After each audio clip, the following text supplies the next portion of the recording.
Okay, so I said my name is Adedoni. I'm a talent analyst here in Propel, and this course is in partnership with Jobberman and Propel.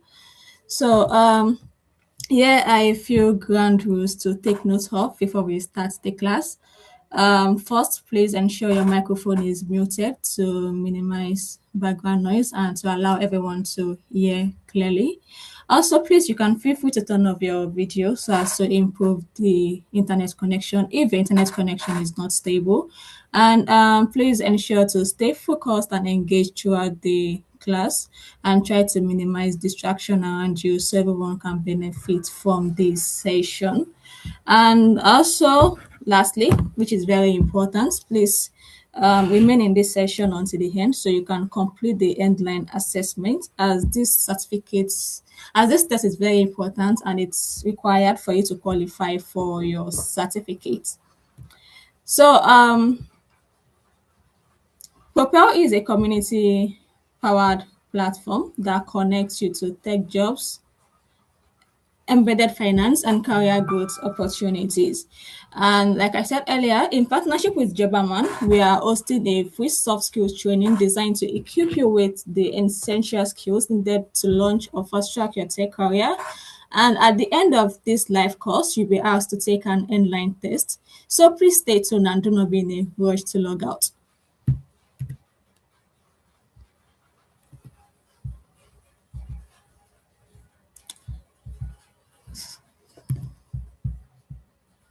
All right, so for the endline assessment, there are a total of 15 questions, and this should take you about 5 to 10 minutes to complete to be able to qualify for the certificate.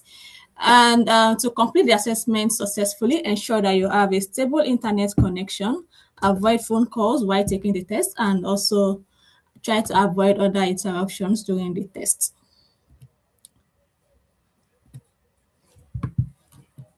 And this is what the certificate is going to look like, the soft skills training certificate. It contains MasterCard Foundation logo, Jobberman logo, and also a note that you have successfully completed and passed this Jobberman soft skills training. If you need support, you can reach us to us at Propel. You can send us an email at support@propel.community or follow us on socials at on LinkedIn with Propel, or on Twitter, which is now X at with Propel, or on Instagram at with Propel. Also, a few months after this training session, you can expect a follow-up call from Jobberman. This call is to help us track your progress and also to understand the impact of the soft skills training on your professional lives. So I'll be handing over to our facilitators for today's class, Clementina and Timilade. Hi, Clementina. Good afternoon. Afternoon. Thank you very much, Adedoyin, for bringing us this far on our training today. I'm super excited to be here. I'm going to try to share my screen. Please, once you are able to see my screen, do let me know that you are able to see my screen. In the meantime, in the comments, I would like to know where you are joining from today. You can also um, impute there what you do and your name. My own name is Clementina Busayo. I'm very excited to be taking today's soft skills training, and I hope that this is going to be exciting because I've looked forward to this for a very long time. Please, once you're able to see my screen, let me know that you can see my screen, please. Thank you.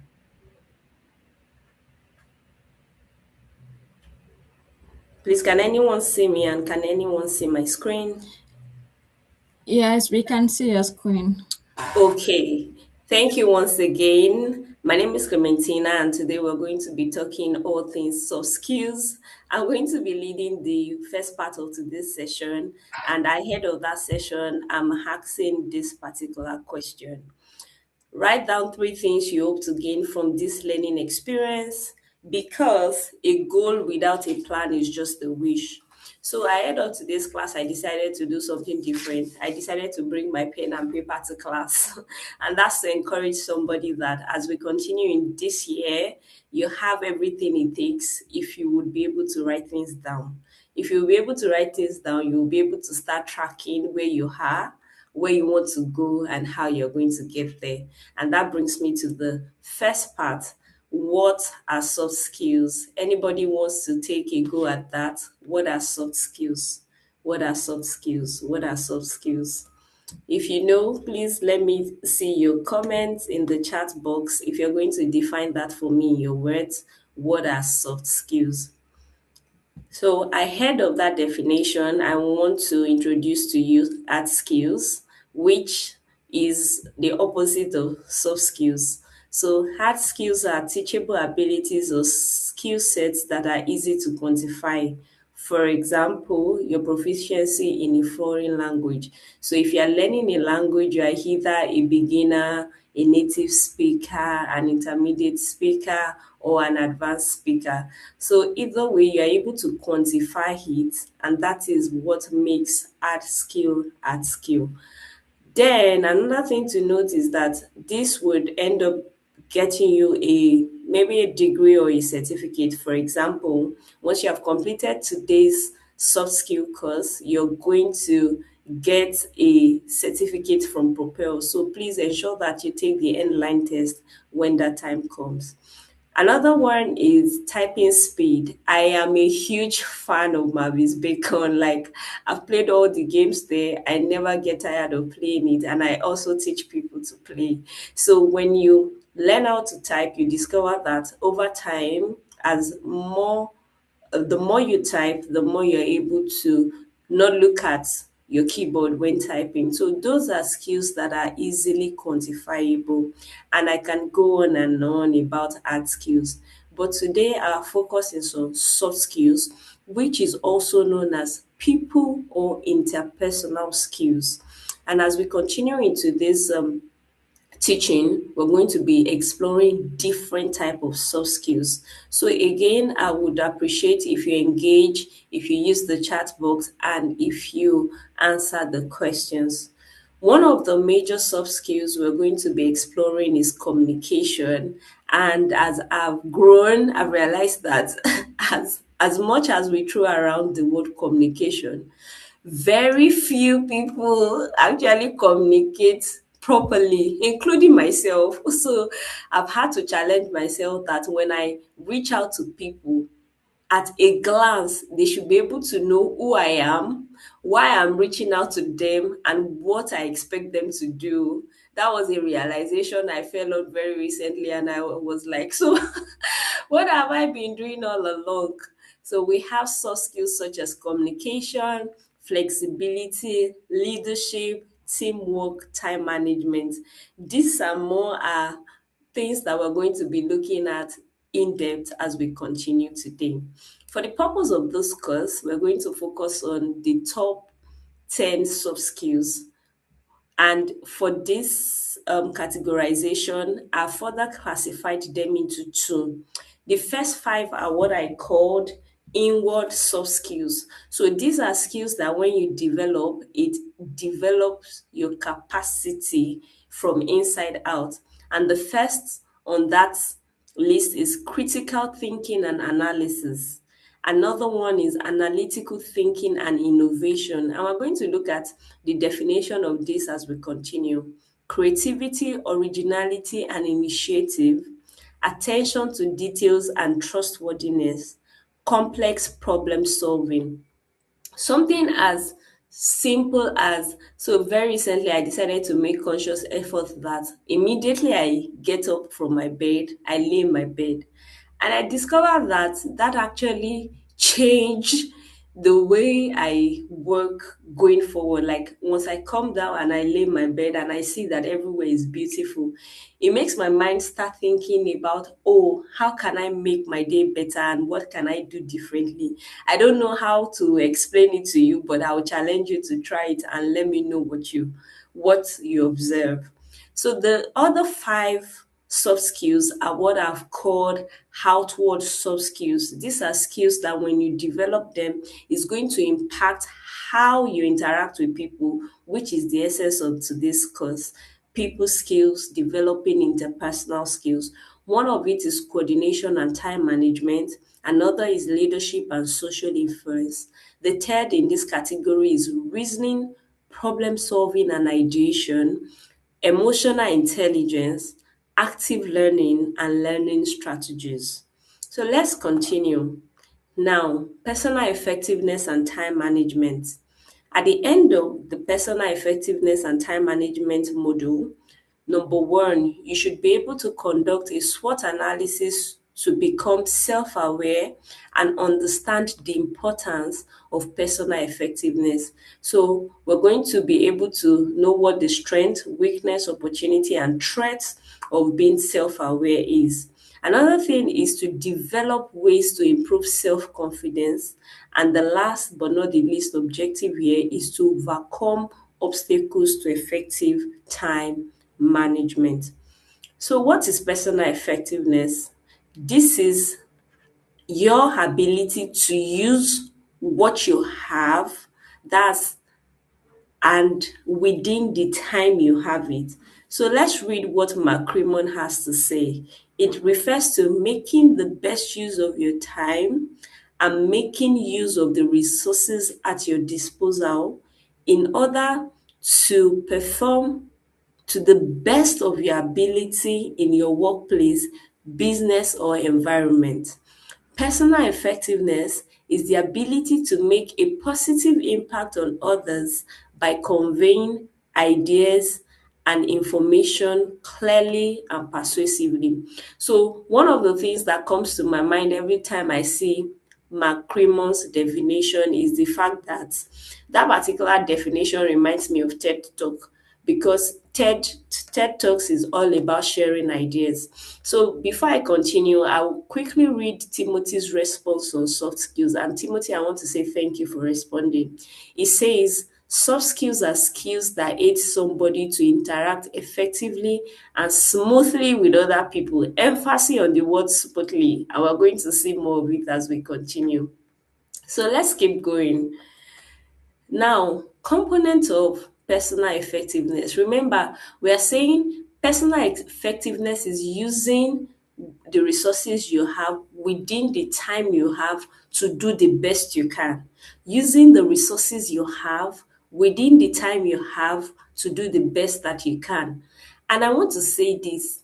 I began to become more conscious after last year. I attended an online training where the coach was talking about how every time we want to switch careers, we are always thinking about what we don't have or what is not currently happening in our place of work. And it hits me at that moment that for you to be able to move forward, you have to take stock of what you have. And this is not denial, this is you recognizing what is currently available to you. And that brings me to the first component of personal effectiveness. You cannot be personal, you cannot optimize for personal effectiveness if you don't take ownership. And ownership is about you taking responsibility and being result oriented. You're not blaming anyone. You're telling yourself, today I'm going to stay true on today's course. I'm going to get this, I'm going to do the endline test. I'm going to get the certificate. And before I get the certificate, number one, I'm going to share my lessons on LinkedIn. I'm going to tag Propel. I'll tag the facilitators. That is you being proactive. You are taking ownership of your learning process. And I really want to say thank you. In fact, you should use the clap emoji at this point because you are on this call because you have chosen to develop yourself. So, number one, you've taken ownership. Number two, execution. Delivering your work with speed, purpose, and accuracy, paying attention to details. So, regardless of where you are and the type of industry you are or what you are expecting to gain. So, for example, yes, I see you read me. It's only that you did not use your name, so I don't know who you are, but thank you for the clap. So, with The second component, which is execution, you have to be able to, number one, do it on time, within budget, and pay attention to details. So, for example, if you were applying for a role, let's say you just completed NYC on your or you're waiting for a job, one of the ways you can execute that would stand you out from other candidates is to share a cover letter with every, especially if you're sending it to an email, you should share a cover letter with every application you are applying to. So don't just stop at sharing your CV. Just and you will see how to do that in today's course. Just ensure that you go the extra mile by paying attention to the details. Another thing you can do is using the word of your recruiter. So if your recruiter says that we are looking for a product intern, I know that you don't have experience yet, but when you're introducing yourself, introduce yourself as, my name is Clementina Busayo. I am a product intern, and these are my skills. I am a good communicator. I'm able to deliver. I'm able to deliver on budget, on time, and so on and so forth. And that will bring me to the third pillar of personal effectiveness: discipline. Doing what you say you will do when you say you will do it, whether you feel like it or not. So, for example, again, this training is brought to us by Jobberman and Propel. The beautiful thing is that Propel is organizing this training, but Propel also have a community, same as Jobberman, where you can apply for jobs. So you don't just take these lessons, you take a step by building your profile on those platforms, setting up your alerts so that when there are jobs within the areas that you're interested in, you can see them. But you don't just also stop there, you apply when you have to. And that will bring me to the last but not the least component of this personal effectiveness: learning agility. You have to be curious, open minded, change resilient, and continuous lesson. Especially now with the advent of artificial intelligence, there is nothing that should hold you back, number one, and you have to stay open to learning because there is a lot of fast movement in the ecosystem. And this would bring me to a very interesting part of this module, which is called self awareness. So, what is self awareness? According to Debbie Ford, this is the ability to take an honest look at your life without any attachment to it being right or wrong, good or bad. This is just you taking a look at yourself exactly the way you are. So if you look at my screen, you will see three images. One is pointing inward, which is internal self awareness. One is pointing outward, which is external self awareness. And one is giving the exact image of the person, which is self awareness. So let's see, how do you achieve self awareness? You achieve self awareness by understanding yourself. And there are four components to how you would be able to understand yourself. Number one is knowing yourself and understanding how others know you or perceive you. And that would help me speak to the first box of what is known to self and what is known to others. So, what is known to self and what is known to others is your open arena. For example, people would say, "Ah, Clementina, I like the way you talk." So, I am conscious of the fact that, okay, I talk well. That's one. What is known to others but is not known to self. In my speakings, I came to realize it was my mom that first pointed it out to me that anytime you speak, you're always moving your hands. And I'm even doing that now. So I had to become conscious of the fact that, okay, I am talking, but my hands should not always follow along if it's not necessary. So that is what is known to others but is not known to me, and that is called a blind spot. Now, the other thing is what is known to self but not known to others. For example, I know how to sew, but a lot of people don't know that about me, and that is an hidden area or a facade. And which brings me to last part, what is not known to self and what is not known to others. This is the unknown path, and you do not necessarily have to bother yourself with this. And this four components is what makes up for what is known as the Johari window model of self-awareness. So moving on, for you to be self-aware is to be able to master self-confidence. And that brings me to definition of what is self-confidence. There are four major things we'll be considering as the definition for self-confidence.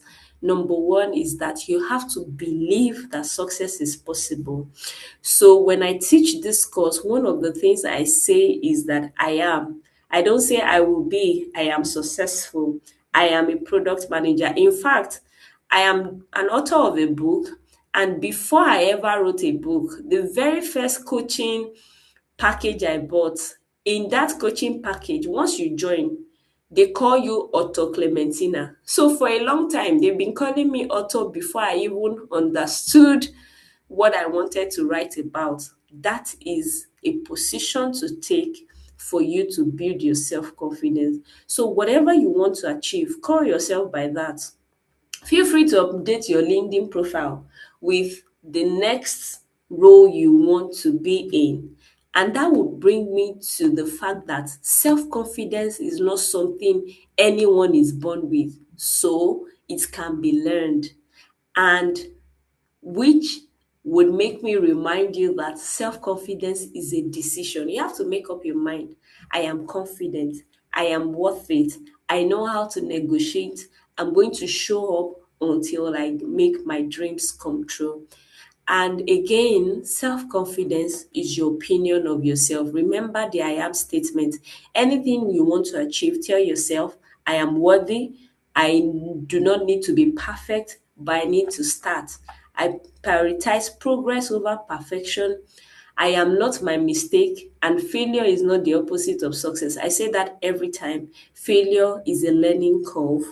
And because of this, we have types of self confidence. We have the low self confidence, we have overconfidence, and we have, of course, self confidence. And let's explore what this looks like.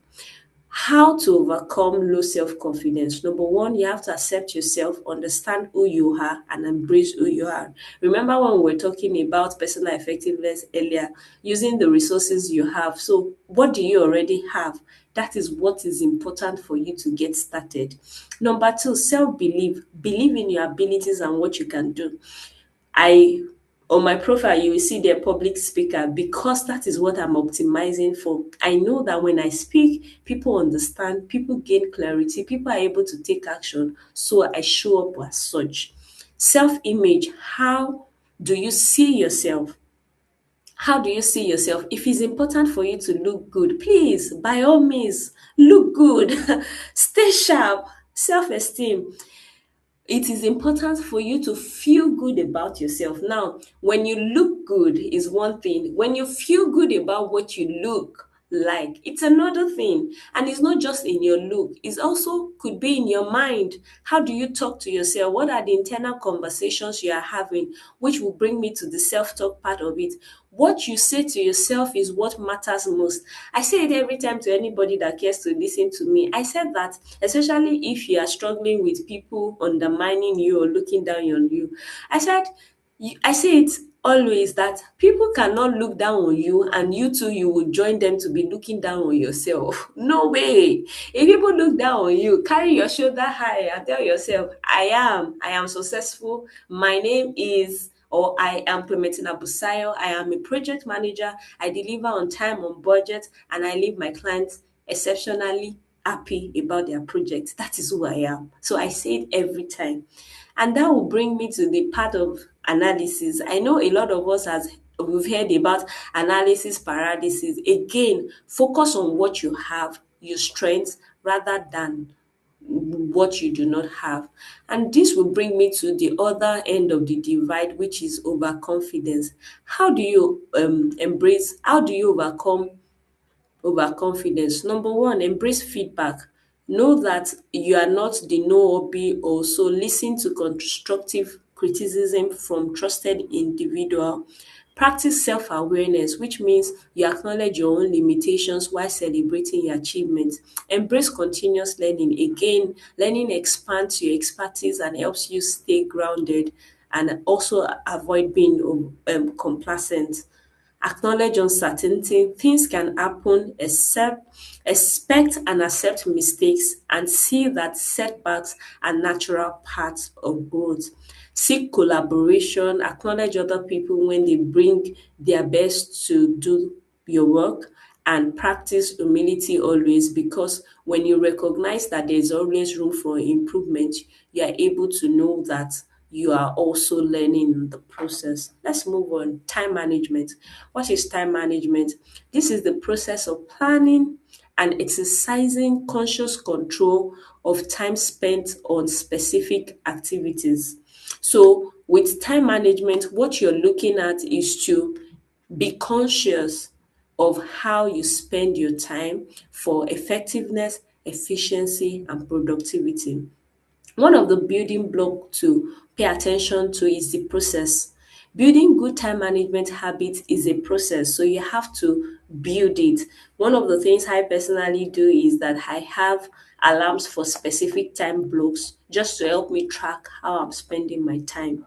Conscious control, you have to plan. Planning is not about you knowing everything. Planning is about you choosing and deciding what you want to do ahead. So, what do you want to achieve? For example, this week, I want to send out 5 applications to companies I'm interested in. That is my goal. I can further break it down to one per day.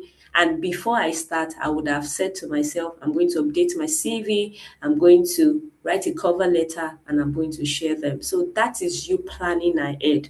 And again, for you to be able to manage your time effectively, it must be built around specific and assigned tasks. So let's look at it. What are the obstacles to effective time management? Number one, unclear objective. If you don't have a goal, then you will not even know if you have reached your goal or not.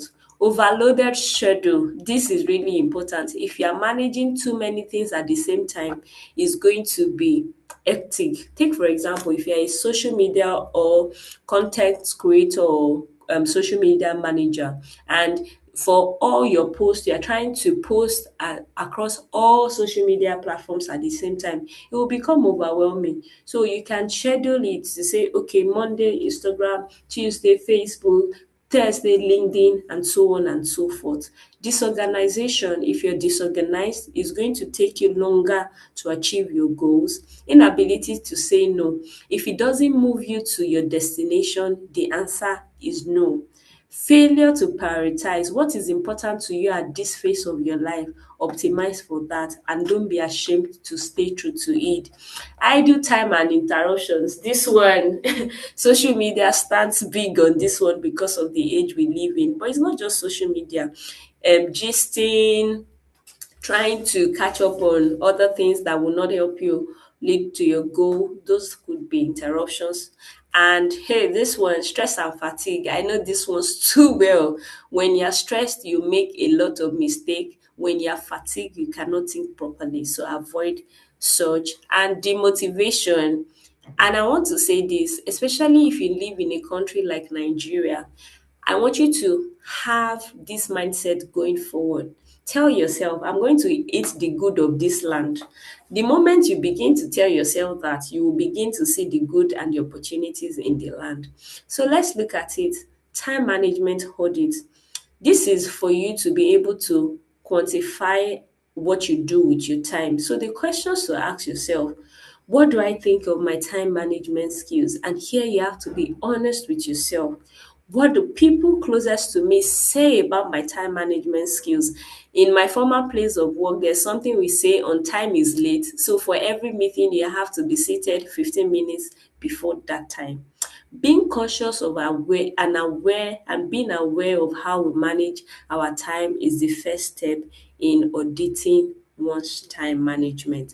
So again, there's what is known as the time management quadrant, and we're going to be looking at the quadrant of urgent, important, urgent, not important, and we're also going to look at not urgent, important, not urgent, not important.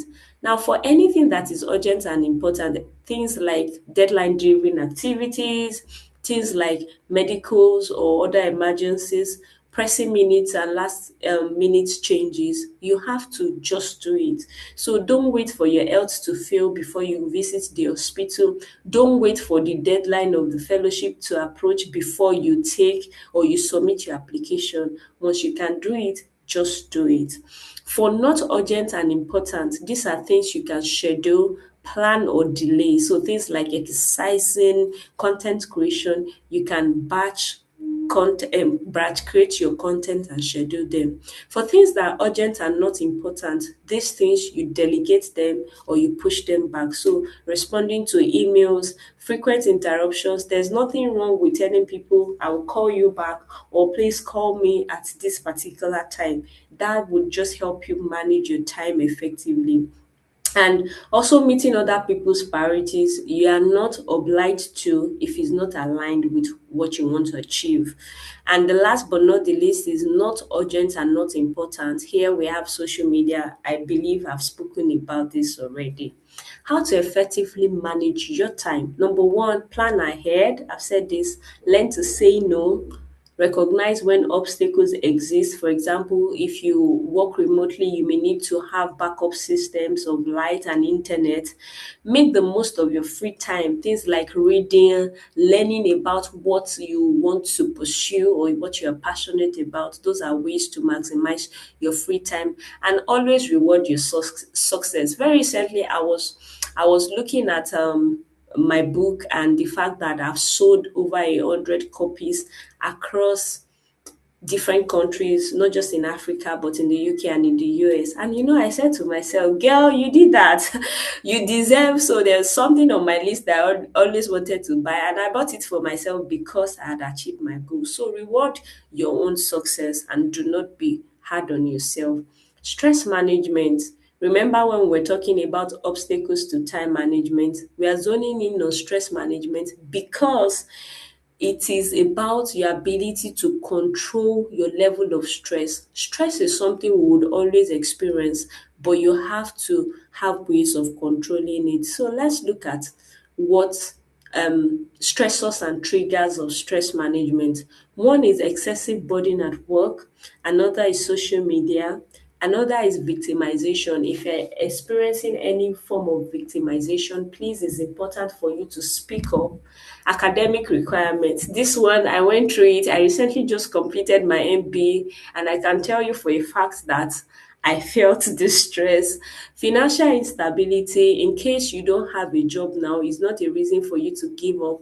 Think about ways of monetizing what you already have, either by selling things that you already own or by looking for opportunities where you can contribute and get rewarded. And it's okay for you to put a price to whatever value you are offering.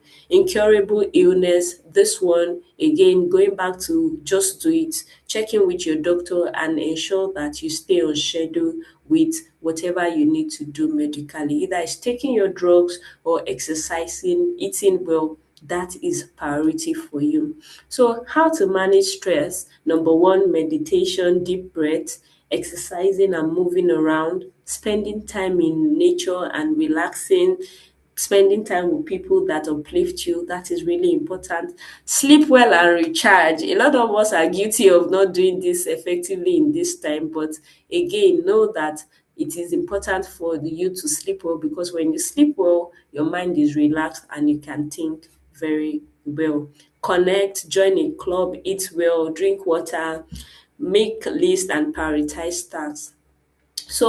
So far, we've been talking about personal effectiveness, we've talked about self awareness, we've talked about time management, we looked at the four quadrants of time management, we looked at stress management, and in summary, personal effectiveness, time and stress management would help you excel in your career and business. At this point, I want to ask you, so far, what has stood out to you in these modules we've talked about? I would like to read from you in the comments as we continue. So effective communication, remember when we were talking about soft skills, the very first one we pointed out was communication. At the end of this course, you'll be able to identify the principles and elements of communication, develop active listening and empathy skills, learn the effect of non-verbal messages. This is very important, and you'll be able to describe your own communication style and strengths. So let's see, what is effective communication?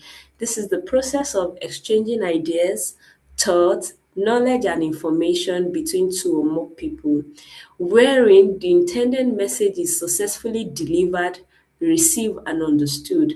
And for communication to be complete, there must be feedback from the receiver. So, the way to monitor and conclude that you have communicated effectively is that there is actually a feedback from the receiver.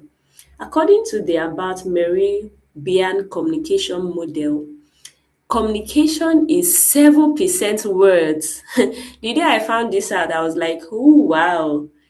38% voice tone modulation and pauses. So there's a difference between my name is Clementina Busayo and my name is Clementina Busayo.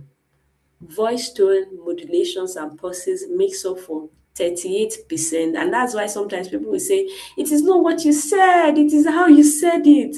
It is important.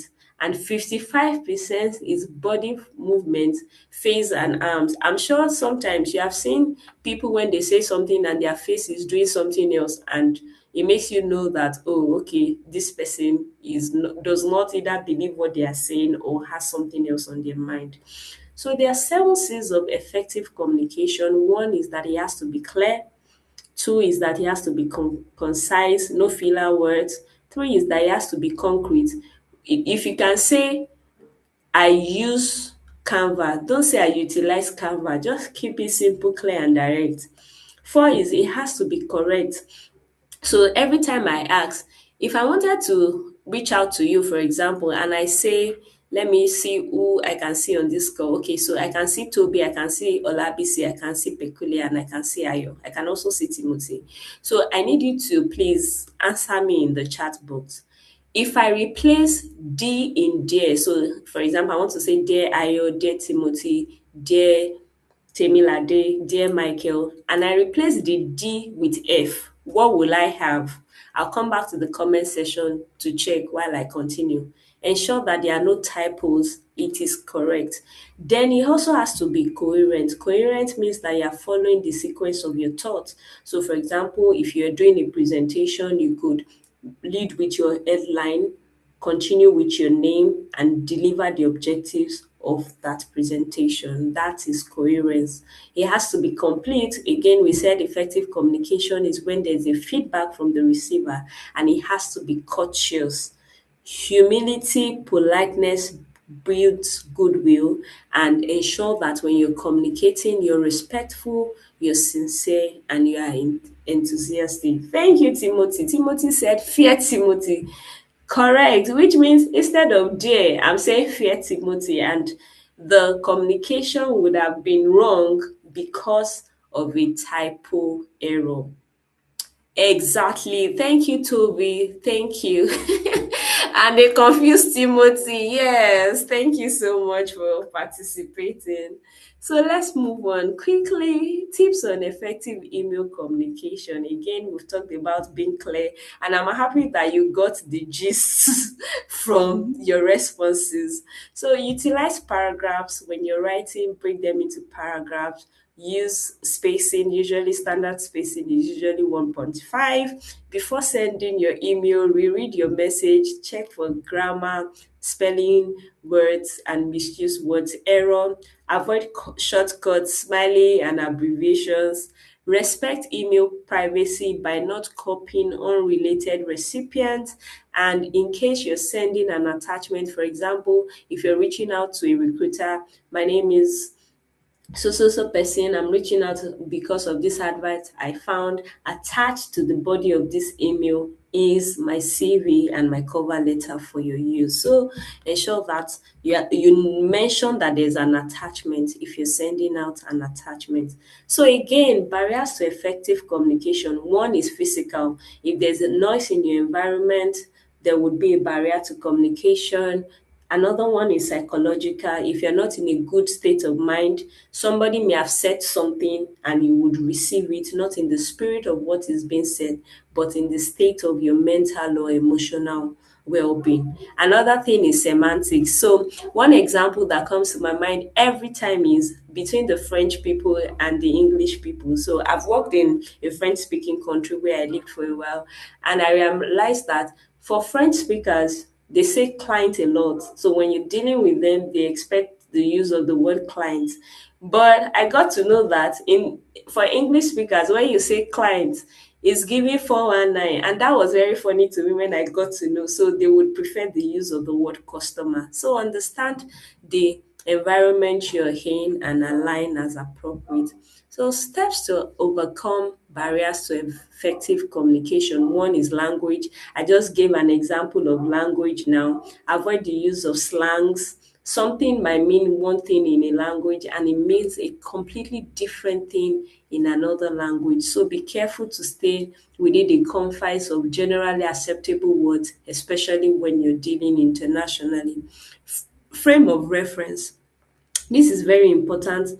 It is good to know that people look at things from their lenses. So again, be clear, but also give grace to know that people can be interpreting it from where they are. Excuse me just a moment. Another way to view this is emotions. We've talked about it. Psychological state could impact how something is understood or received. So when you're communicating, communicate logically and follow a sequence. The last but not the least is, again, we talked about noise, disturbance. If you're writing, use white spaces and ensure that you introduce paragraphs if you're writing. Let's go. Active listening. This is a conscious choice that goes beyond hearing. It is a mental process that involves hearing, speaking, and interpreting. It involves paying attention to the conversation without interruptions.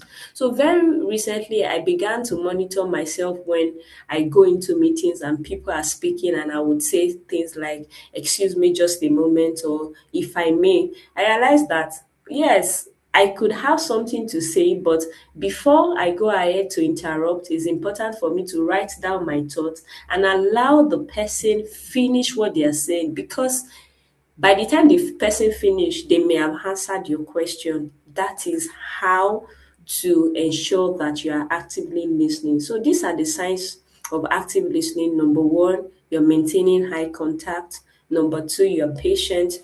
Going back to the example I gave, by the time the person has finished talking, he or she may have answered your question or provided clarity to a gray area. Number three, you could encourage the speaker with non-verbal cues like "I'm with you," "I can hear you," "I'm still with you." Nodding and smiling, saying things that like "I see," "really," "oh, that's great." Those are attention grabbing words that can help the person that is speaking know that you are actively engaged. Also, pay attention to your body language, the tone of your voice, ask clarifying questions every time I say it, and you can take this away with you that when you're in doubt, ask question. Summarize and paraphrase what somebody has said. So after you've listened to somebody, in case, especially if you're relating upward, you can summarize to say, based on today's meeting, I'm expected to, then you go ahead to list out the bullet points of the task that you need to complete. Delivering feedback. Here, I am very happy and excited because we have a sandwich. Please, if you can see my sandwich, please respond with an emoji. Respond with an emoji if you can see my sandwich. So the feedback sandwich method.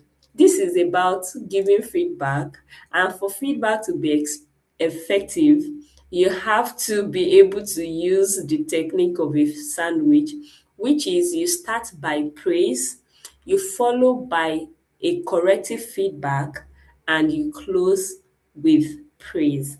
So let's put that into practice. So, for example, thank you, Godwin. I'm seeing Peculiar and I want to give her a feedback about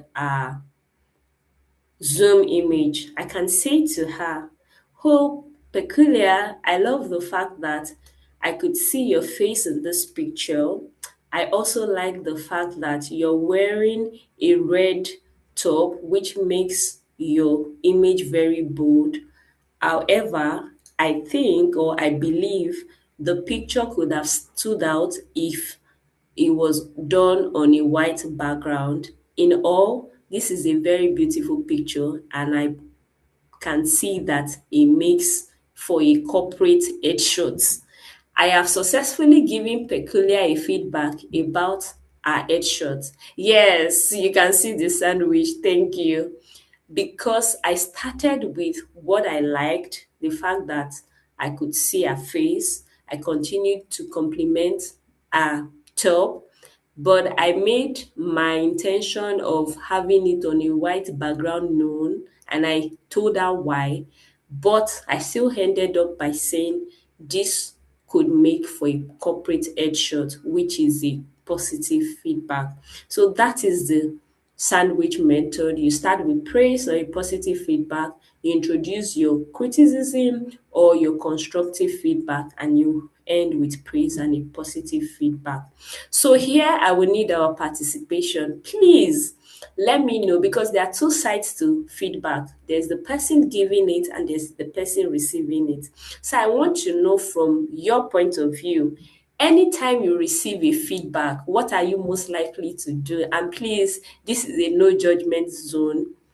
Number one, you deny. Here you say problem. What is the problem? Number two, you defend. You say things like you won't understand. Number three, you explain. This is what Nigerians call shalaye, aka you go explain tire. So here you say things like, I know, but I did it because you're explaining. Number three, you understand. Here you say, I see what you're talking about, or you could nod in agreement. And this leads to two pathways. You understand to remain. Yes, I've heard what you said, though. For example, Peculiar can tell me that, Clementine, I've heard what you said about my picture, but let me tell you, I'm not going to change this picture background for anything. So she's remaining on a stand, or she can choose to change where she says, "Oh, I see what you mean." So I could introduce this same picture on a white background. And that is her taking conscious responsibility. So I'm coming back to the comments very soon. I would like to see what your response is. It could be more than one response depending on the situation. What your response is when you receive a feedback. Do you deny? Do you defend? Do you explain? Do you understand to remain or understand to change? So I'll be in the comments reading our comments very soon. In summary, remember, effective communication is a pipeline where you share ideas and you communicate your thoughts. You ensure that there is a, when you know how you know that your communication rather is complete, is that you get a feedback from the receiver. We spoke about the 7 C's of communication, the barriers to effective communication. We also looked at the composition of effective communication, which is 7% words, 38% tone of voice, and 55% for the rest.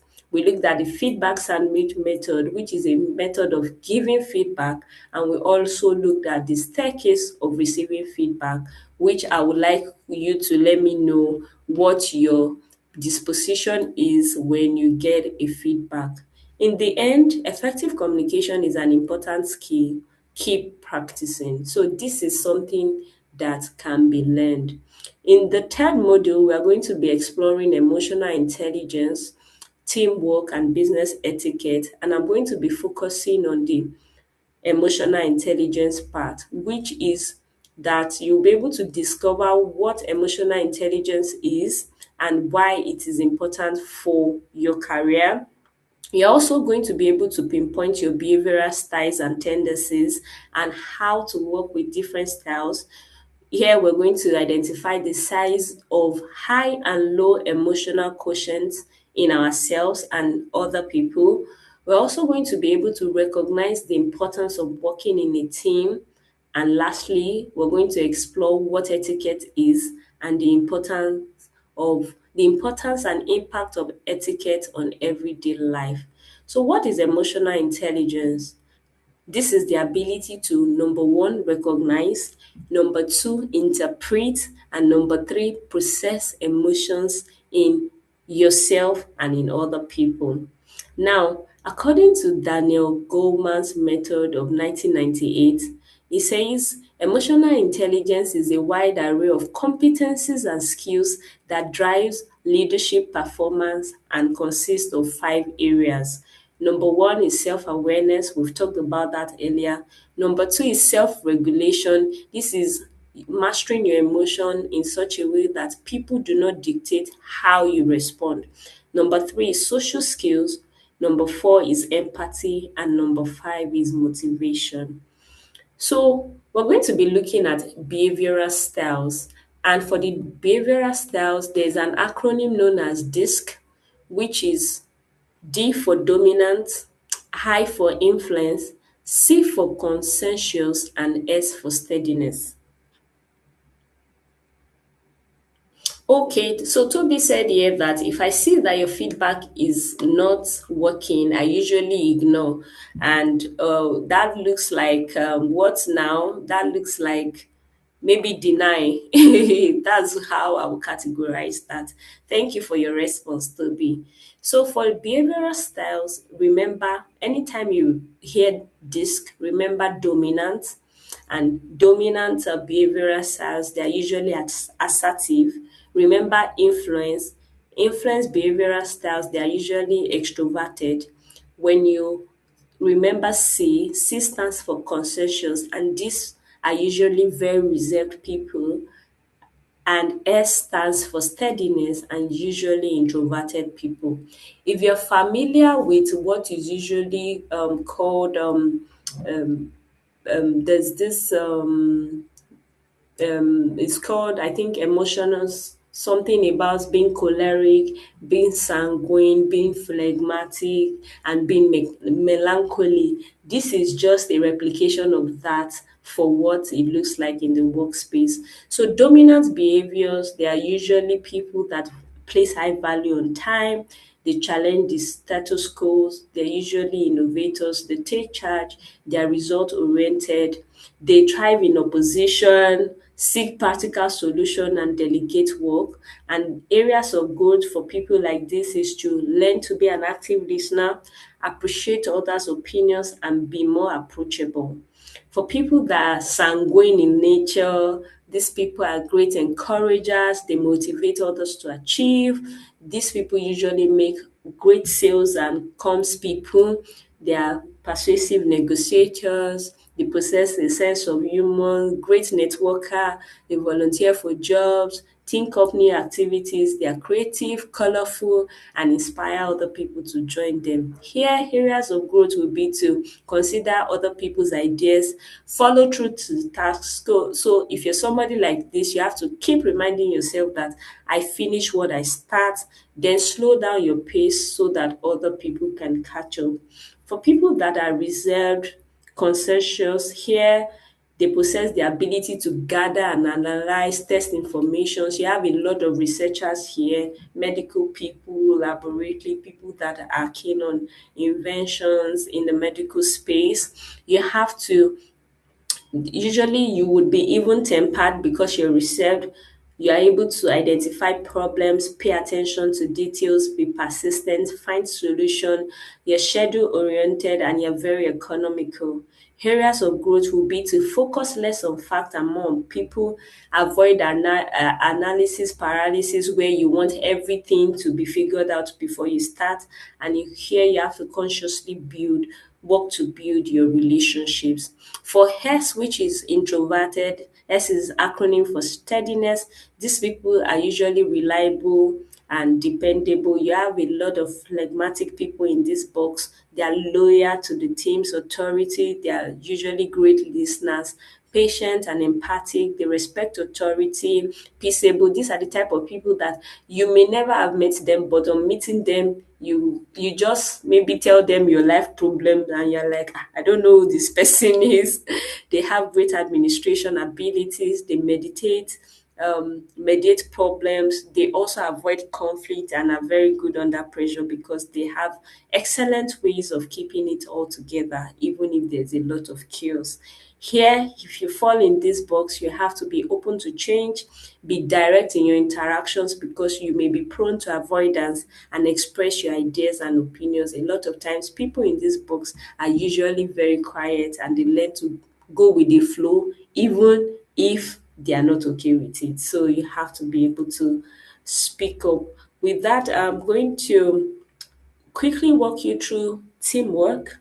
What is teamwork? A team is a collection of individuals organized to accomplish a common purpose, emphasis on common purpose. And I would like to say here that when you find yourself in a workspace, be clear on what the big objective is and align your work to that.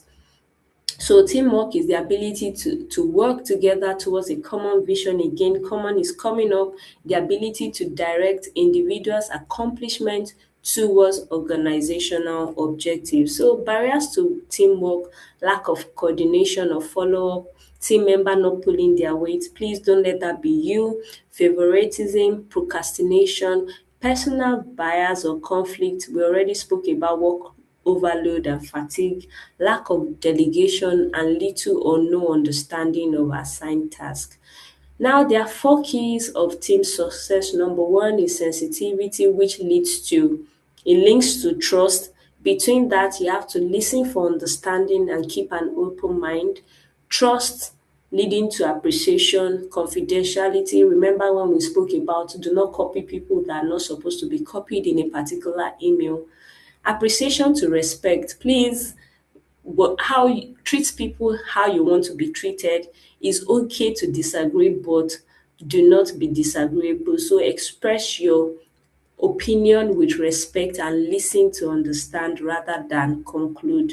And the last one is sensitivity. That's respect to sensitivity. Here, understand that all perspectives are valued. With that, I'm going to be handing you over to the able hands of Temilade to conclude the second part of today's presentation. I hope this has been worth your time. Please do well to stay to the end so that you can take the endline course.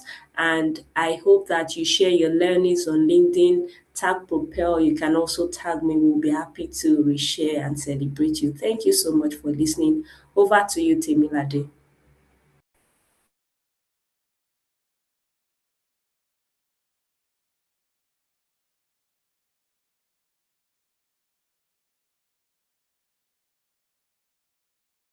Thank you, Timothy. All right, all right. Thank you. Um, Hi Clementina, you may need to stop sharing your screen now.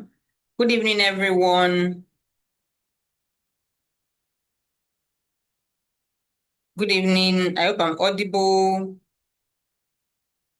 Luada, Simi, Timothy, Michael, Toby, Godwin. All right. Ayo. All right. This is a very compact class, so we should be as interactive as possible, right? Okay, thank you so much for joining and for staying on.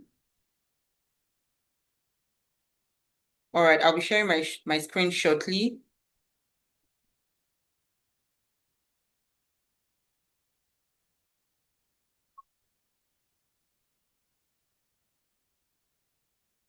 All right, thank you, Clementina, for your time and for taking us through the first segment of the class. Okay, and this is the second segment now. I'll continue from where Clementina stopped, and we'll be talking through leadership, business etiquette, how to negotiate your salary, your CV writing, LinkedIn, and then critical thinking, creativity, all these things that will make you stand out as a youth, as a young graduate. Okay. All right. Just let me know if you're with me. Okay, so we're talking about leadership now, and this is an introduction to the different leadership styles that there are. We have the democratic leadership, the autocratic leadership, the laissez-faire leadership, transformational, servant, bureaucratic, and transactional. All right, good evening, Godwin. Thank you. I look forward to your messages in the chat box to show that you're following. All right, Ayo, thank you.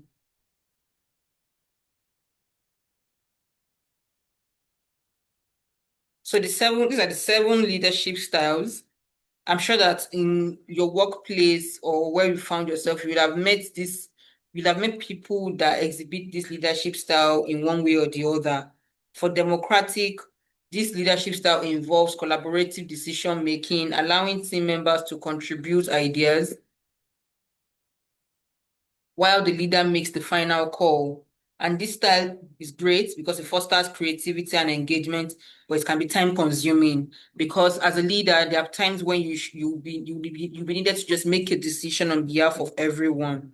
But if you insist on bringing everyone in or carrying everyone along in every step of the decision-making process, that might be a challenge, okay? Autocratic, that's the type of leader makes all decisions without team input, holding absolute authority. And this style can lead to employee dissatisfaction, but can be swift for decision making and effective if the leader is highly knowledgeable. You see my quote. So it is best used in situations where they don't require team consensus. There's a laissez-faire. This is a hands-off approach. You give the team members the resources and you let them work independently. It is not a very effective style of leadership. There's a transformational leader that inspire and motivate your team with, excuse me, please, with a compelling vision, encouraging innovation and continuous improvement. So this type of leader is when you see someone that says, oh, they're an empathetic leader and they actually walk the talk, this is what they're talking about. They're transformational leaders. There's a transactional leader, there's a bureaucratic leader, and the servant leader. The transactional leader motivates and directs followers by appealing to their self-interest. When you see leaders that only are able to lead when they offer bonuses or incentives or perks, okay? That's transactional. For bureaucratic, the leader is a stickler for established procedures and policies with little flexibility. This style is common in traditional, long-established organizations like the civil service. So I want you guys to tell me in the comment section before I finish talking about leadership styles, what kind of leadership style have you experienced, and what kind of leadership style do you think you are, in your own little corner of the world, okay? For servant leaders, they lead by serving others and enabling their success rather than seeking personal glory or recognition. And this style of leadership influences positive organizational culture because they lead with humility and integrity. All right, I haven't seen any feedback in the group, in the chat box. There's self-leadership, there's leading yourself, which is self-leadership, and there's leading others. So this is a quote from 2 thought leaders on leadership. When you're leading yourself, it means you're self-led. And it means having a developed sense of who you are, what you can do, where you are going, coupled with the ability to influence your communication, emotions, and behavior on the way to getting there. Remember in module 1, there's something called personal effectiveness, self-awareness. All of these are what it means to be able to lead yourself. When you are self-led, you are aware, you are also effective personally, and you are also self-aware of your own self, of what you can do, where you are going, and you're able to influence others also. Okay, thank you. Michael said he has experienced democratic and autocratic. Godwin also said he has experienced democratic. I hope people are not talking about the Republic of Nigeria, the Federal Republic of Nigeria, and these are actual people. Because I know that we use democracy in Nigeria, so I hope these are actual people you are referring to. So on leading others, your actions inspire others to dream more, learn more, do more, and become more. Then you are a leader. All right, someone else said transformational. Okay, great. Leading yourself begins with introspection, which means you understand the span of your attitude, your attention, and your action. As from module one, we've set like a ground, like a framework for this particular part we're talking about now, where we spoke about personal effectiveness and self-awareness. So if you are self-led, you've mastered your attitude, you've mastered your attention span, and you've mastered your action. Do you understand? So you've developed a resilience mindset. You are aware of your thoughts and your emotions, and you are aware of your attention span. You know what to prioritize, what's important, and you know how to avoid distractions. And when you've mastered your actions, you think of influence and impact. This means you set goals, you take deliberate action, and you are accountable for your decisions. So if you are able to lead yourself, then that's the foundation for effective leadership. Are you with me, please? So see this picture at the side here. It says you can't lead others unless you lead yourself. And that's the honest truth. You need to be able to lead yourself first, be able to master, you have mastered your attitude, your attention, and your action. Then you can now lead others successfully. Okay? Leadership that inspires, that's in today's workplace, is crucial. It involves perfecting three key aspects that contribute to achieving a common goal. Mastering this soft skill as a leader fosters teamwork, boosts creativity, and makes work better for everyone.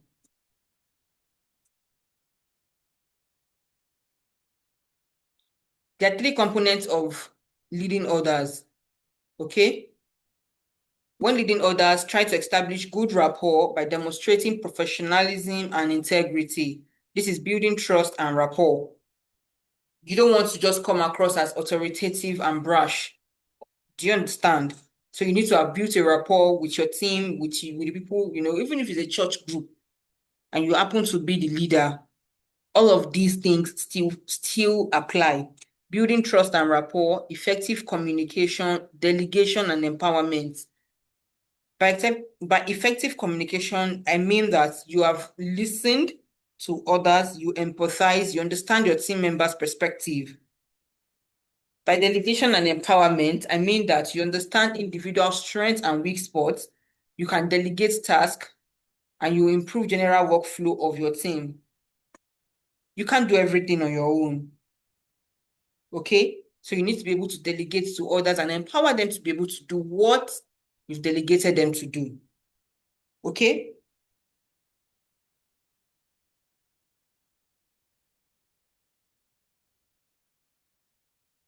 I hope I'm still audible. So we are going right into business etiquette.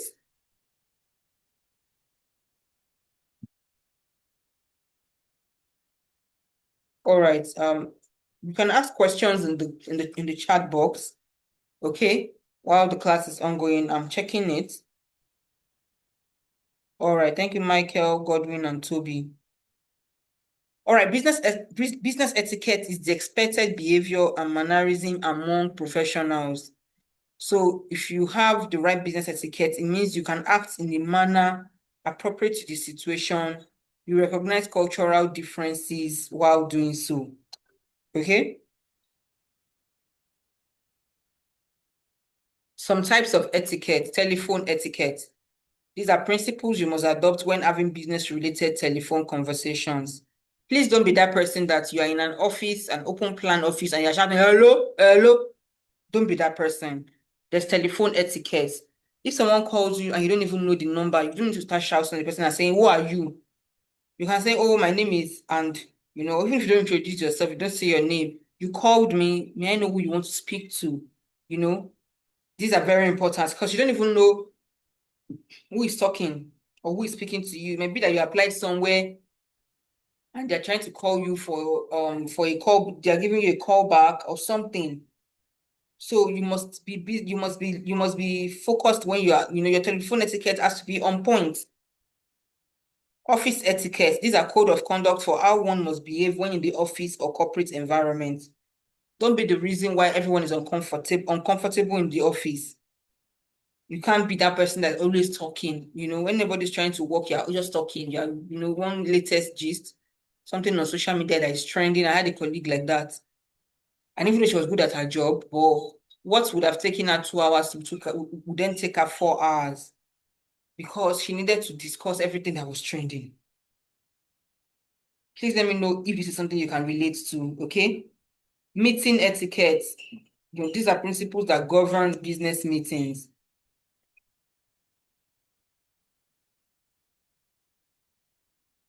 The importance of business etiquette, it helps you build strong relationships, it promotes positive atmosphere, it reflects self-confidence, and prevents misunderstanding.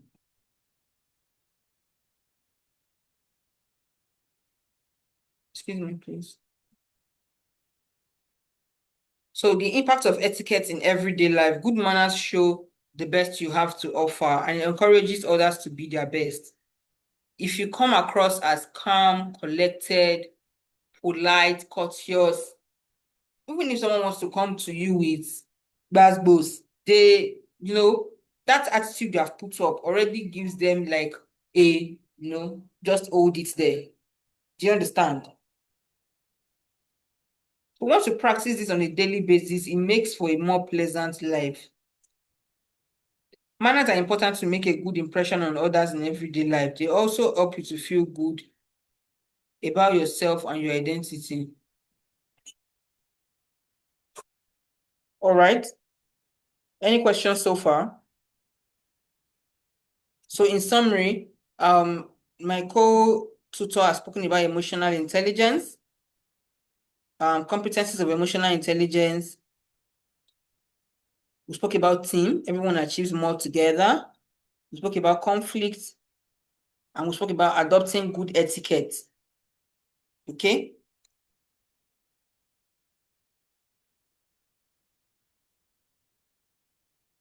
Or this is the notice for the end line test to be shown to you at the end of the class.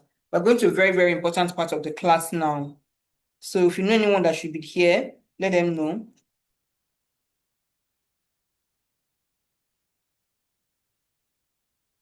Employability skills workshop.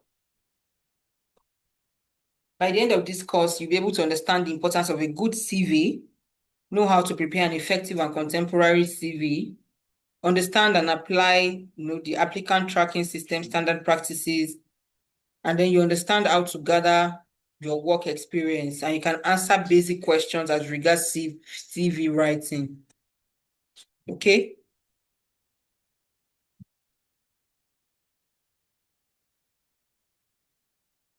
Give me a minute, please.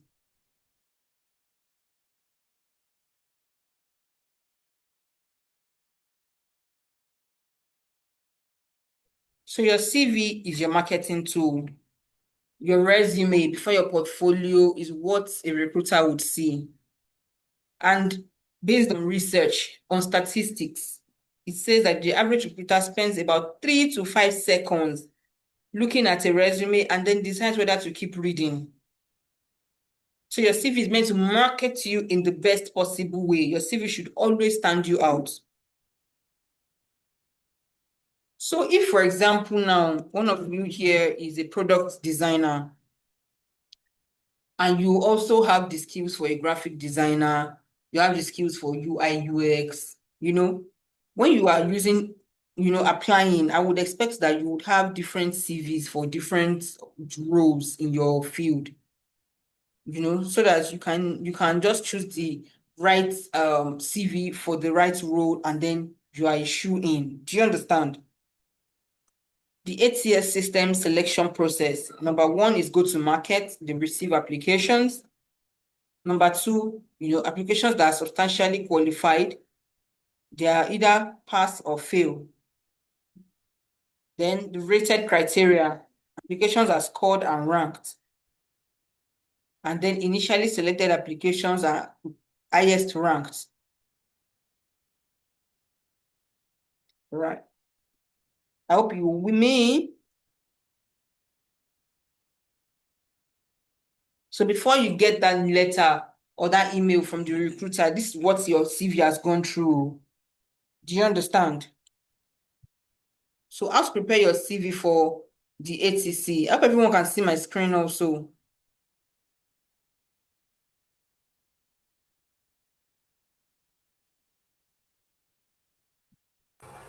Yes, we can see your screen. Okay, amazing.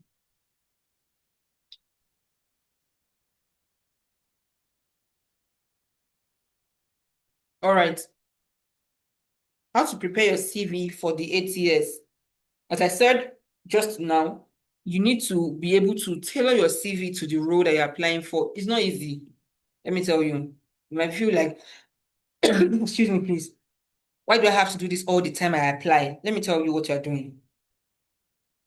You are putting yourself ahead already. You're giving yourself a chance, a fighting chance. I want to know if you guys understand me or you can relate to what I'm saying. I'm not just talking to myself. Number two, let me tell you what you can do to make it easy for you. Everyone has Google Drive, which is cloud. Have a folder in your in your Google Drive, maybe name it personal. Have like Word documents of your CV for different roles. Graphic designer, the Word document, UI, UX, or if you're in product marketing, growth marketing, you just know different marketing roles, SEO, you can do it to have the CV for that one too in Word. When it's time to apply, you go to that Google Drive. It's a live document. So whether you're on your laptop, excuse me, please, or your phone or your tablet, you can easily access it because it's a live document.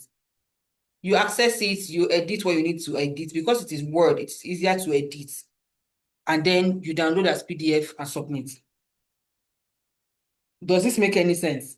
Like, it's the easiest. I found this hack like super easy. So I have, for myself, I have public relations manager, I have corporate communications manager, I have marketing manager.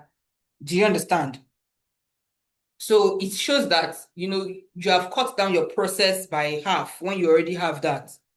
So you just look at the JD, tailor one or two of your own experience to the JD, about two or three, and then you submit. Optimize your CV for ATS search and ranking algorithms by matching your resume keywords to the job description. So you want ATS to pick your CV very quickly. You need to optimize for ATS search. Okay? Use both the long form and acronym version of Kingsword.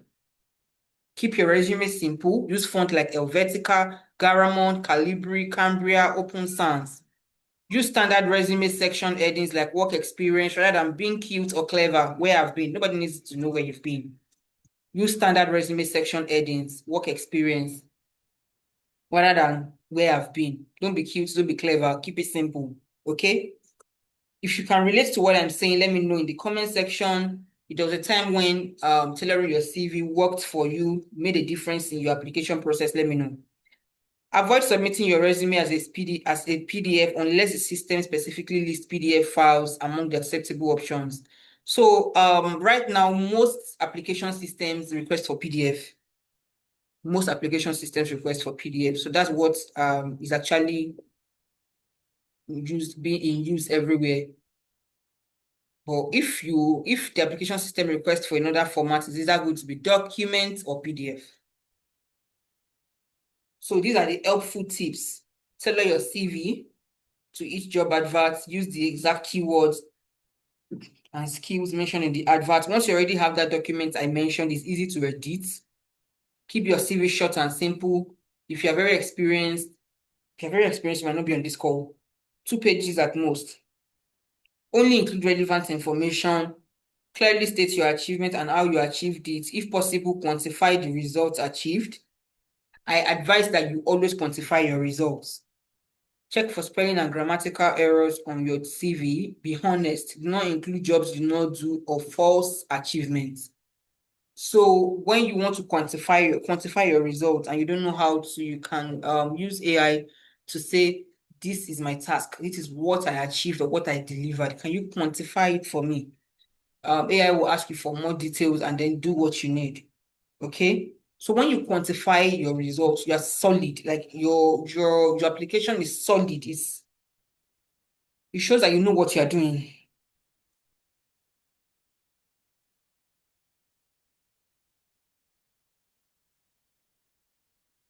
This is an example of a proper CV layout. Can you see that? The name, the person's role, that's their heading, then personal details. One thing that is missing here is the person's LinkedIn. So that's also a new thing. You can put your LinkedIn address here. The link to your LinkedIn profile here under Cynthia Johnson. Okay? So your professional summary is written 1, 2, 3, 4, 5, 5 lines, 6 at most. Your core competencies, this is it. And you can tell that these core competencies match the heading. That's the job that this person was doing before now. Do you understand?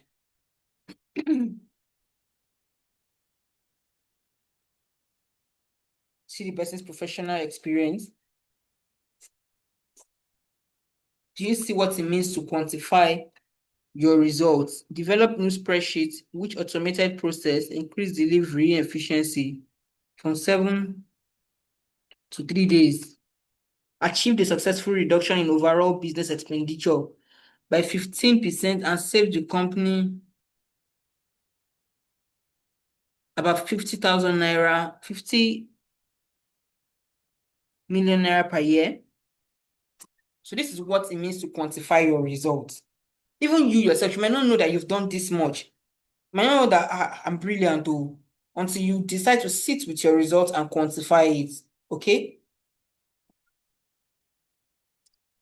These are action words for work achievements: delegated, directed, completed, supervised, facilitated, launched, demonstrated, accomplished,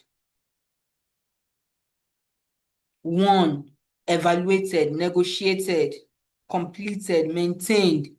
So all of these are verbs that speak to work achievements. Please give me a minute.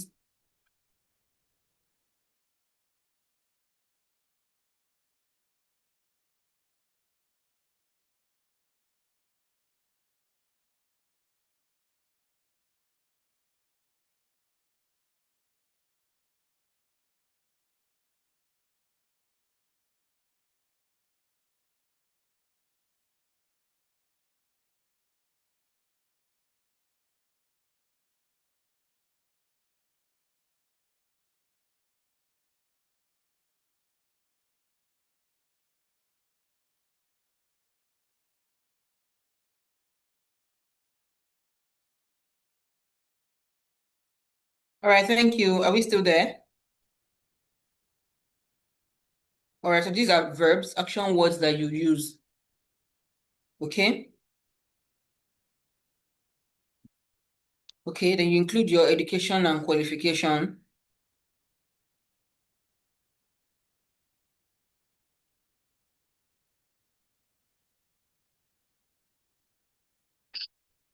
All right.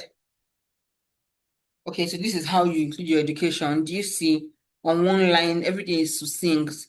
It's easy to see. Microsoft Azure fundamentals, that's education, the school you went to, the university, or any other education that you have, then trainings. the professional qualifications. Please let me know in the comment section if you understand everything I've explained so far. I am going to implement it immediately before we go into cover letter writing tips.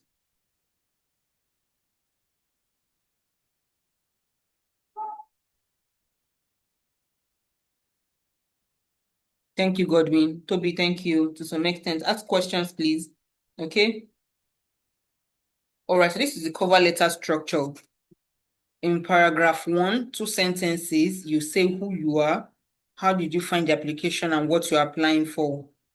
In paragraph 2, you summarize your knowledge, your skills, and your experience. Okay, they call it, sometimes you can call it set, skills, experience, and trainings. Then paragraph 3, what's your magic? What connects you to the industry, the company, the job? What makes you a fit, and why should you be hired? Show your knowledge about the company and culture. Then you attach your resume. You tell them your resume is attached and you intend to follow up. That's in paragraph 4. Okay.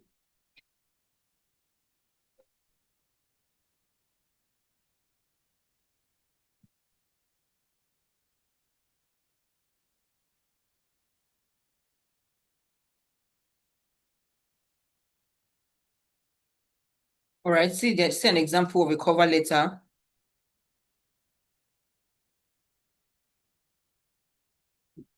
This person is applying for the position of data analyst intern, and he or she has used the things that I explained just now. That's talk about themselves, their interests. This is what they've done before. This is their leadership position. Attach the CV, and then call to action. I look forward to your email or call. So this is what a cover letter should be. I think that when you are applying, especially now that recruiters are asking for CVs via email, always attach your, when you attach your CV, always include a cover letter. Look at the job description and craft a cover letter. Please don't send your CV without any cover letter. Just explain, introduce yourself. You can't hear audio. What about now? I'm not muted. Can anyone else hear me? Yes, we can hear you. Okay, I'm glad. Okay, Toby, I need to check your audio, okay?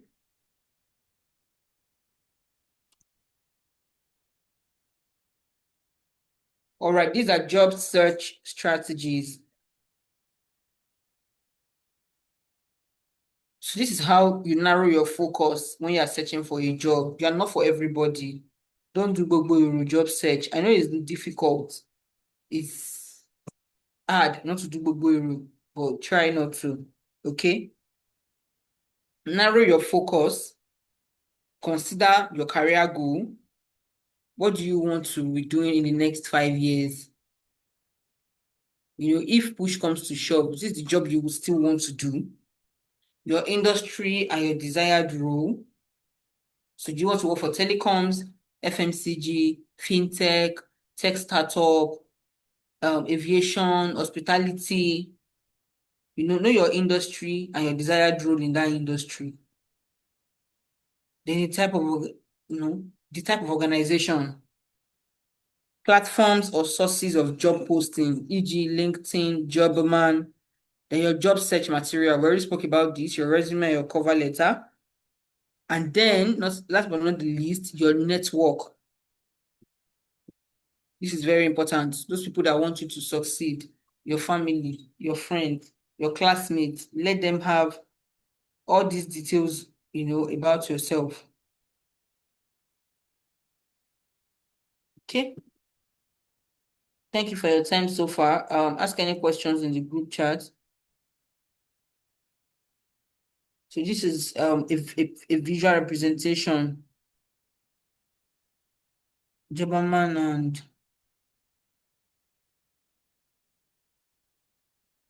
all right. This is usually one of my best parts of the class. Job scam identification.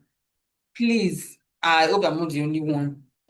If you have been scammed about a job before, what's that popular one that everyone was talking about then? Who can remember? I think it's GNLD. But if it's not GNLD, it means that it's a, I don't know. But it was very popular in Lagos many years ago. They will send you a text message and say, come to one particular building, and then they will now say you should go and do guys, I know that I'm not the only one that knows this, so please let me know in the chat. They'll say you should do some type of marketing, maybe like network marketing. You bring one people or you bring 10 people, you get commission or bonus. Please tell me that you know this thing, that you remember, or that you've experienced it before. So types of job scams: email, text job offers from employers, recruiters, or job boards did not apply to.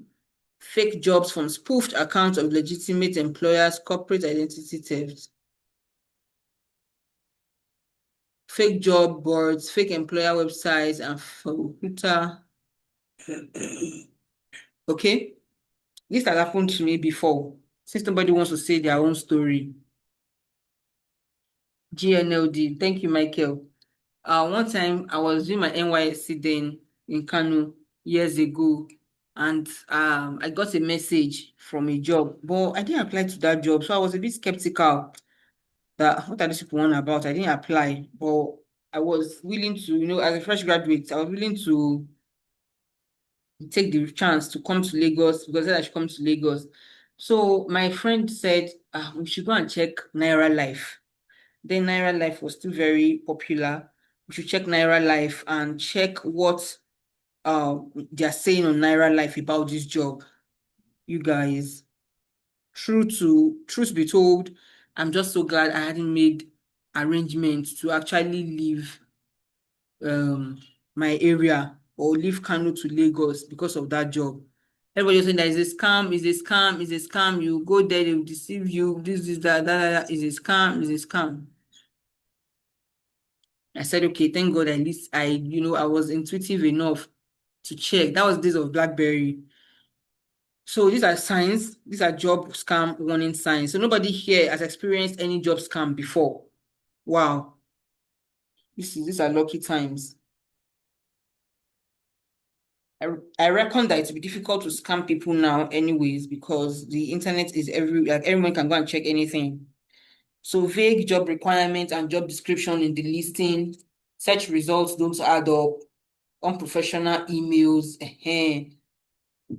this one, they will not sign it properly. They'll just send you, hello, you're invited, you're scheduled for something, something, something. See you there. Be there now. Those funny things. I just be like, this thing is not real. Too good to be true. If it's too good to be true, then it's not true. Please don't forget, okay? You are asked to provide confidential information. No job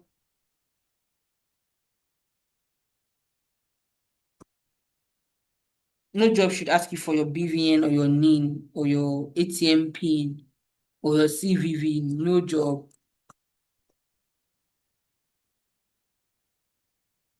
All right. If you are following with me, let me know. We're preparing for interview next now. So we've done resume, we've done cover letter, we've done business etiquette, we've done job scams, how to know job scams. Now we are on interview preparation. This is the reality. Let's see what the reality is. The reality is that the best candidate on paper can lose a job to a less experienced candidate based on a bad interview. I had the best for the job because not because you are the smartest, but because you are always prepared to present your best self at a successful interview. The good news is interviewing is a skill that you can learn. I once got feedback about one interview I did a while back. When I got feedback about that interview, I felt like entering the ground because I was told that I think it's been a while now. My answers were weak. I was so disappointed in myself. But, over the years, with practice, with enough time, you know that this thing is what you can do. Before the interview, make sure you research about the company, read like mad, prepare questions and explain your CV, look sharp and smart. During the interview, listen carefully to the interviewer, relate your skills, accomplishments, and objectives to the needs of the company, provide specific examples, ask questions at the end of the interview, thank the interviewers for the time and opportunity. After the interview, you may connect with the interviewer on LinkedIn, follow up on the interview via email. All right, so I've done this follow up with the interviewer on LinkedIn sometime last year. I went for an interview. I hope everyone can hear me. Hello, can anyone hear me? Yes, we Sometime can hear you last year, clearly. all right, awesome. I had an interview sometime last year, and after the first assessment stage, I decided that I was going to reach out to the lady that conducted the assessment stage. She's a marketing person, so I reached out to her on LinkedIn. I didn't even send an email, I just followed her. She, connected back with me. So, I'd done the interview process. I'd also gotten to the point where I was ready to get an offer from them. I did now get an offer. And when I asked the recruitment agency that carried out oh, so sorry about that, Michael.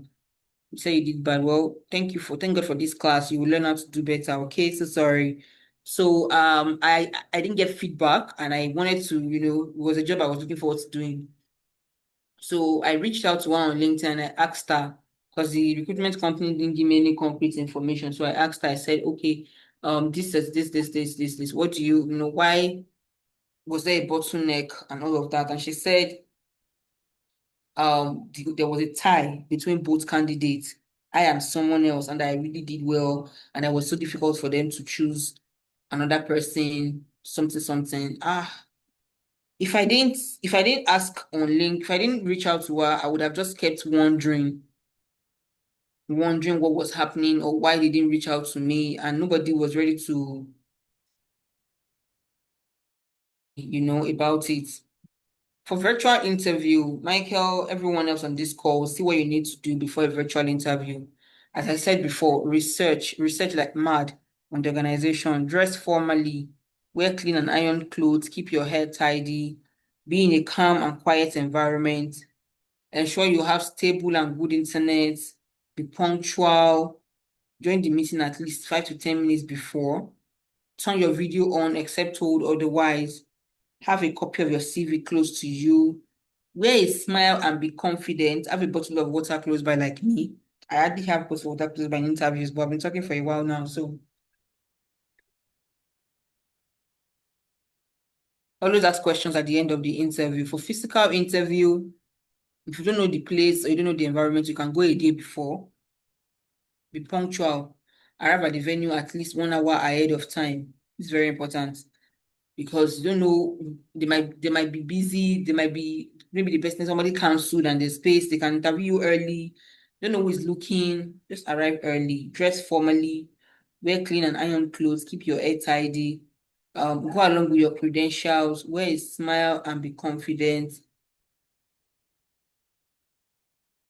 Always ask questions at the end of the interview, please. Always ask questions and smile. Like I'm always smiling, so that people, you don't come across as aloof and uninterested. And these are interview questions to prepare for. Common interview questions. Tell me about yourself. Please, after this class, you can go to Google to read, to get more on this. Tell me about yourself. Top 2 things you achieved at your former place of work. When you go to YouTube, you see videos on how to answer these questions in a in a more, cohesive manner. What are the areas where you currently need to improve on? What values would you bring to the team if we hire you?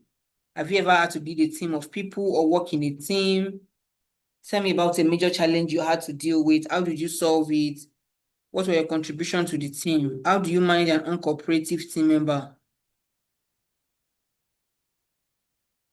Tell me about the time you were under a lot of pressure. What was going on and how do you get through it? These are questions that if you go to YouTube today, you will get answers to them. So please practice this. And they always ask. The only one I'm not sure that they ask in interviews is what are the areas where you currently need to improve on? That is a question for maybe a personality test.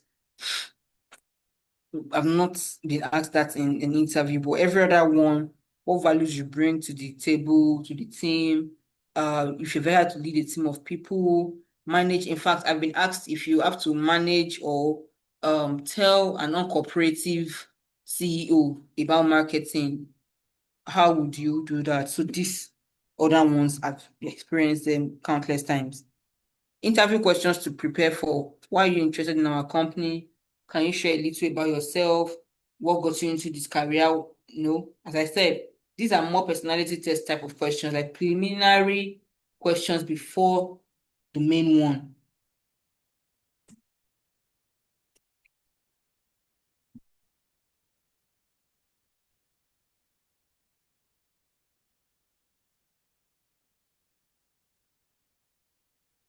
An interviewer will always ask you, do you have any questions for us? Please ask questions in the chat box now if you have any questions. The answer is always yes. What does a typical work day look like for this job role? What's the greatest challenge work day looks like for this job role? What's the greatest challenge your team is currently dealing with? This one can be, but you'd get into that room and you'll be able to gauge, you'll be able to measure and quickly tell yourself what you can ask. Just have two questions at the back of your mind and you want to ask them regardless. How does the company measure success on the job? This is very important. Sometimes they also ask you, what does success look like for you in 60 days? What does success look like for you in 90 days? Okay? Or 1 year. They'll ask you these questions. What do you look for in a member of your team? This is very important because you want to know if you're a culture fit for that organization. What opportunities are there for career progression in this role I'm interviewing for with your company? Please let me know if you have questions. Remember, the most successful candidates are those who can relay facts and success stories in a positive and enthusiastic way.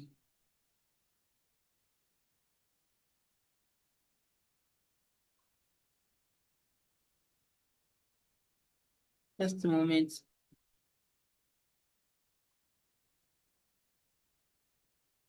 I'm hoping that we can finish this class before it gets to the guide to salary negotiation.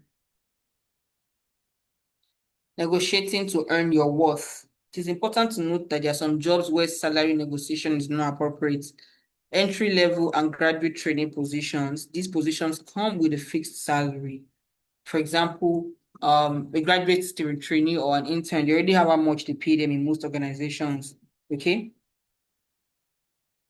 They already know how much they pay them. So that one will be not negotiable. Do you understand? So to be able to negotiate your worth and how to approach a salary negotiation, know your confidence, know your value. Research, whole package, know the whole package, HMO gross, net salary, airtime, gym, add everything together. Stay positive, be professional. Remember, practice makes perfect.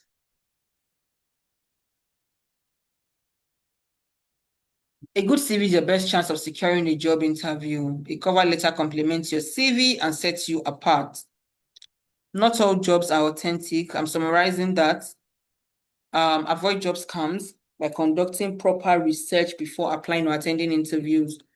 Negotiating your first salary can be nerve-wracking. Again, research, research, research. If you check online, you can tell.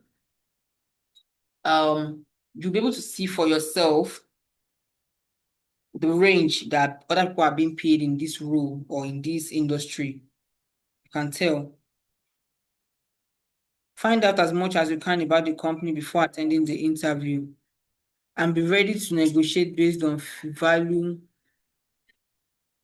instead of fear. All right, don't forget to take the endline test after this class. Please ask any questions that you may have and let me know if you're following me. Oluwada Simi, thank you. You said you're following.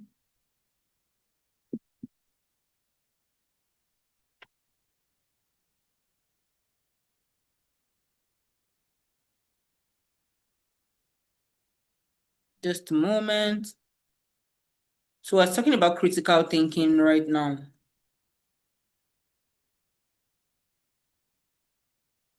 Creativity, critical thinking, and problem solving. Before we take this last part, I want you guys to ask questions. Let me know that you're there, that you're,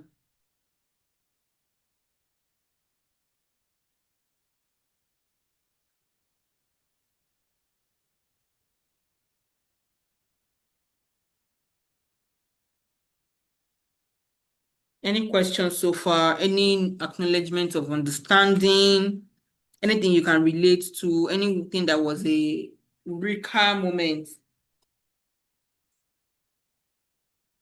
Okay. All right, when this training ends, you'll be able to understand and apply critical thinking skills, identify core skills attached with critical thinking, apply critical thinking to problem solving, evaluate argument and separate facts from assumptions, make fast and effective decisions and generate solutions that work, build your credibility and a solid reputation as an intelligent and indispensable person.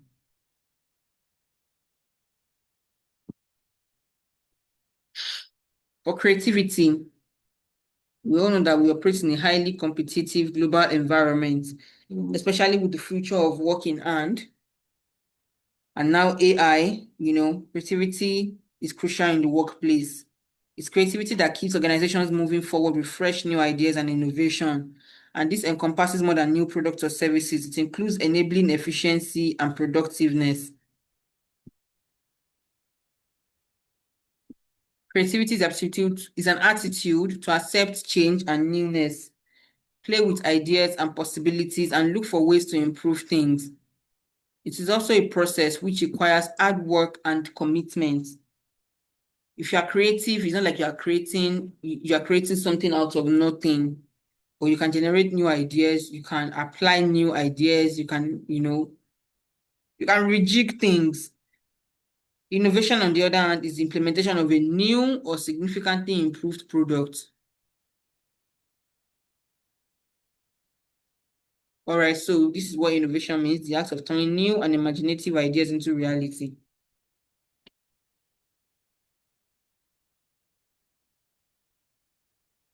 All right, as I said before, creativity is having the mindset to conceive something new. Innovation is having the skill to implement something new. If you have ideas but don't act on them, you are creative but not innovative. Creativity is the thought process. Innovation is the process of translating new ideas into a product or service that creates value. And it's a productive process. There's no innovation without creativity. The key metric in both creativity and innovation is value creation.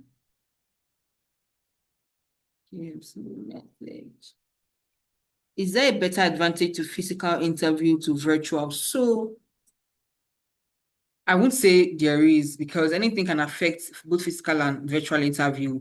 And most companies choose to do virtual first, and then if you are shortlisted, they continue with physical. Most companies. Okay. So I think it's the same thing really. But I think it's great to have a virtual first before a physical. So you already know everything you want about the company. You are going there confident, not jittery. Okay. But as time goes on, you get over all of these things. The ability to generate innovative ideas is not merely a function of the mind. Michael, did I answer your question? But also a function of five key behaviors. associating, questioning, observing, networking, and experimenting. These 5 things. All right, thank you, Michael. These 5 things optimize your brain for discovery.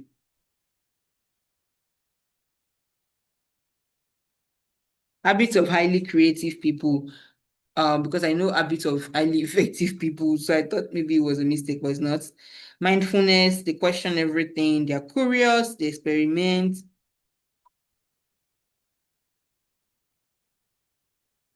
Okay. Take risk, eliminates the fear of failure. This is difficult. Take risk, very well. It's easier said than done, but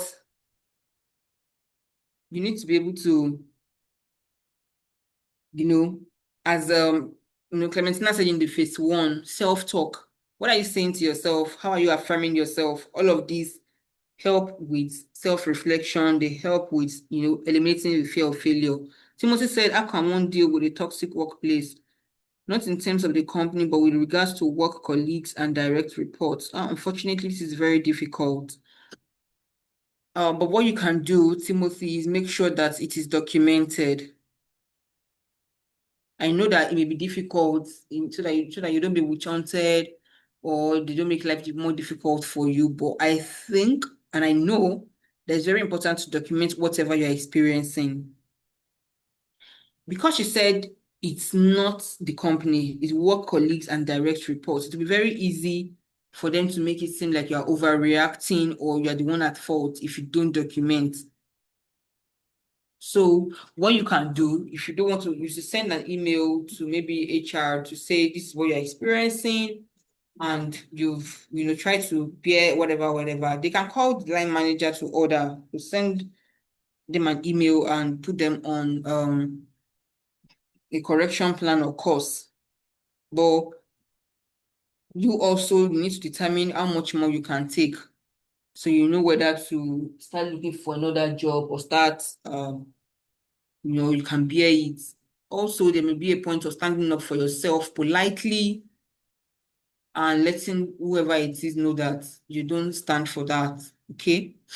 So I totally understand how this can be. It's so crazy, especially if it's someone that is like maybe you're an analyst or you're an associate and this person is a senior manager. So it's difficult. I know that.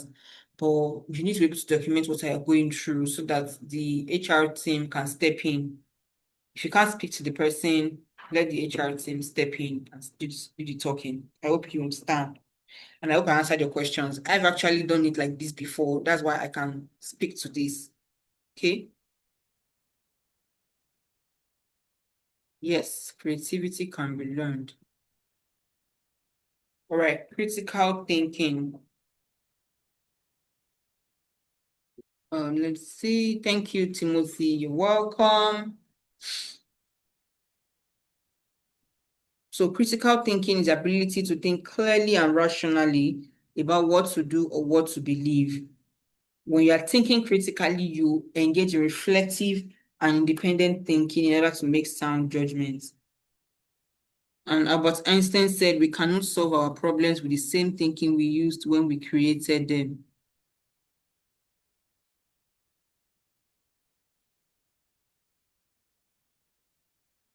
Okay.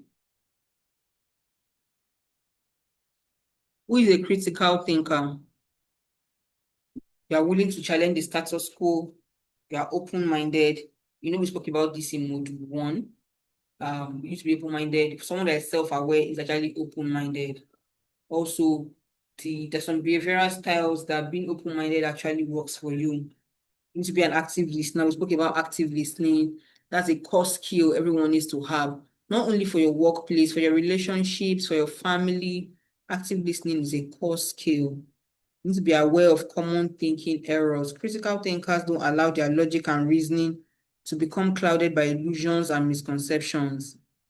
They are aware of common logical fallacies, which are errors in reasoning that often creep into arguments and debates. So be aware of common thinking errors, okay? Decision-making skills, Edward de Bono's 6 thinking hats. We're going to be looking at the 6 thinking hats. We have the blue hat, which is the one that handles process. The green heart is creative. That's creativity. The white heart is facts, deals with facts, information and data. The yellow heart deals with the benefits.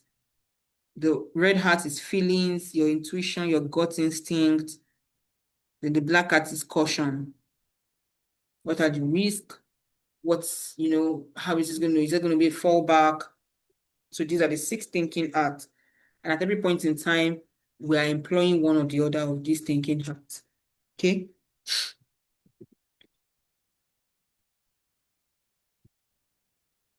Problem solving.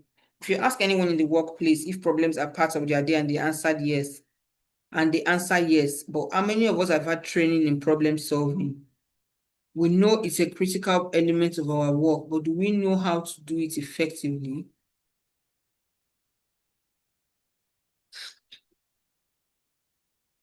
As a problem solver, if you are self-aware and personally effective, you're a problem solver. Okay? So should we avoid problems altogether or find effective ways to solve them? Let's dive in.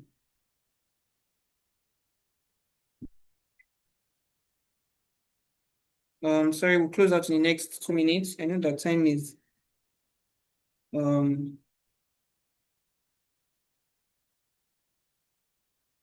problem is a matter or situation regarded as unwelcome or harmful and needing to be dealt with and overcome. So problem solving is the process of working through details of a problem to reach a solution. And it can be a gauge of your critical thinking skills.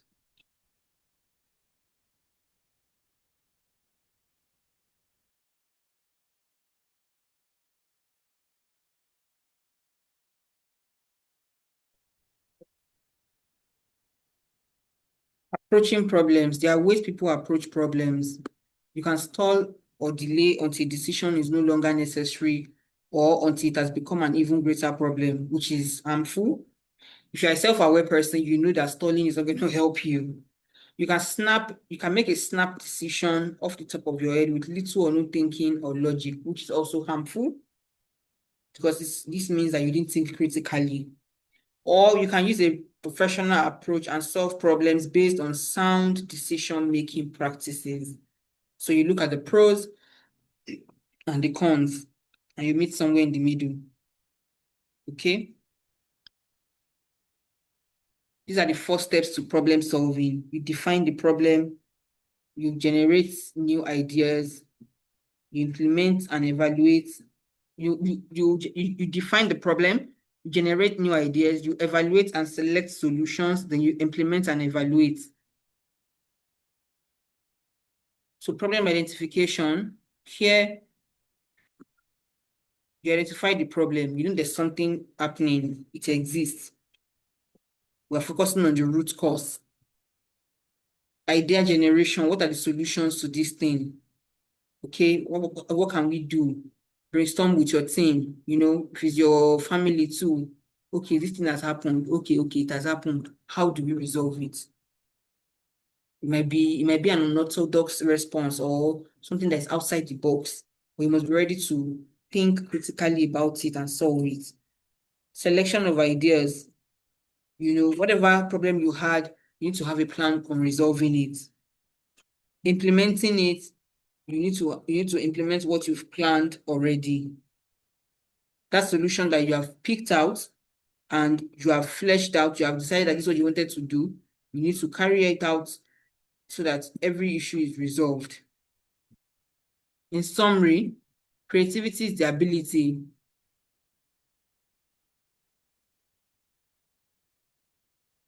to transcend traditional ideas, rules, and patterns to create meaningful ideas, methods, and interpretations. Innovation is the act of turning new and imaginative ideas into reality. Critical thinking is the means to making reasoned judgments. And we spoke about the 6 thinking hats. It can serve as a team-based problem-solving and brainstorming technique that can be used to explore problems and solutions. Then problem solving is the process of working through details of a problem to reach a solution. Problem solving can be a gauge of an individual's critical thinking skills. Okay? That's a summary of everything we've spoken about. And I thank you for your time. I thank you for listening and for engaging in class. If you have any questions, please ask. You can take like 2 minutes. Thank you, Clementina.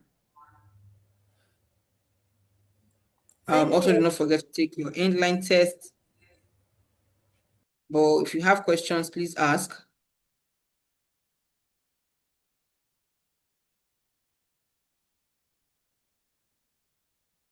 All right, the link for the inline test is already in the chat box. Please, how was the class? Did you enjoy it? Did you gain something? What are you applying immediately? What are you implementing immediately for yourself? Okay. You can type in the chat box.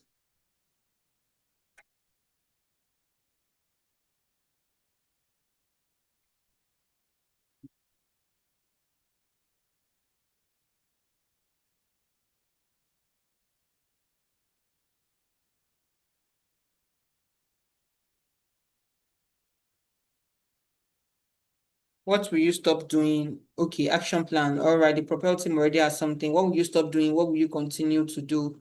What will you start doing?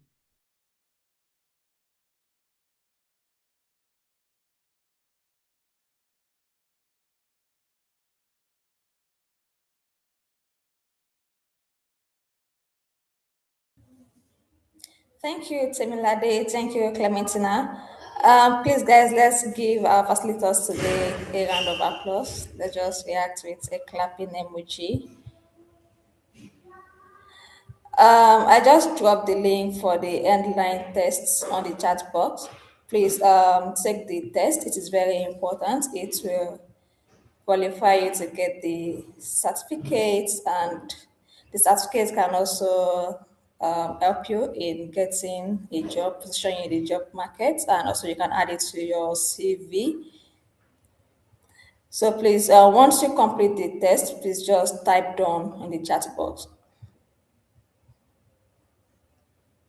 And if you have any question while our facilitator is still on the call, please drop it in the chat box.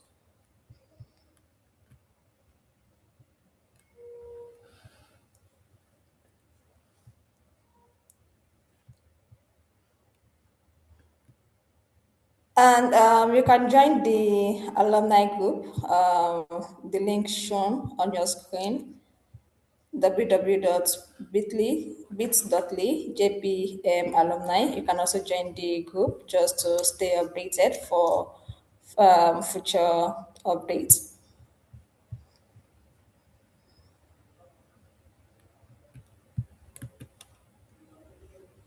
And like I mentioned earlier on the call, for some of us that were not here then, a few months after this session, you can expect a follow-up call from Jobberman.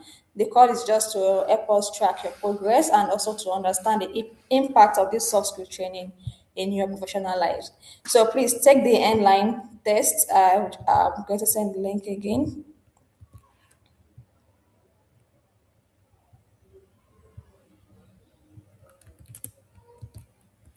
Please take the online test. It will take you about 5 to 10 minutes to complete it.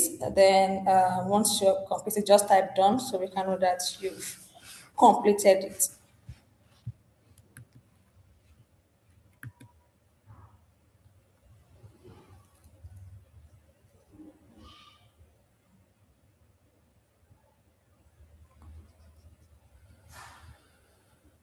If you're having troubles with opening the link, please let me know.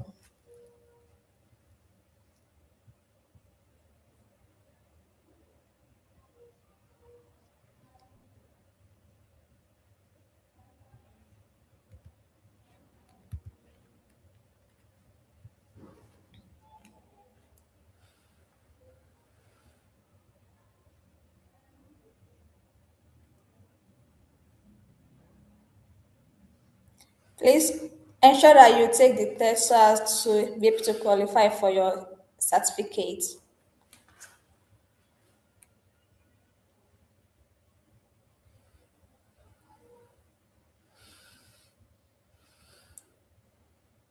If you're having trouble accessing the link, please let me know.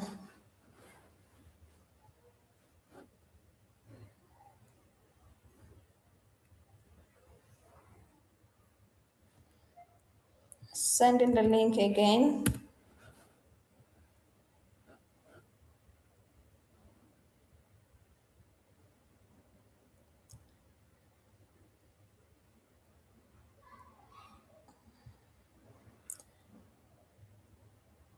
The call is going to end in 3 minutes time, so please ensure that you take the online test before we end this call so as to be able to qualify for your certificate.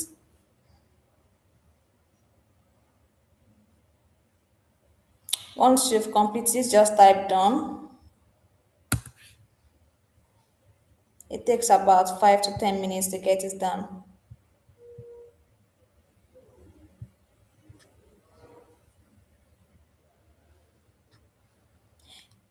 Hi Toby, yes, the recording will be shared.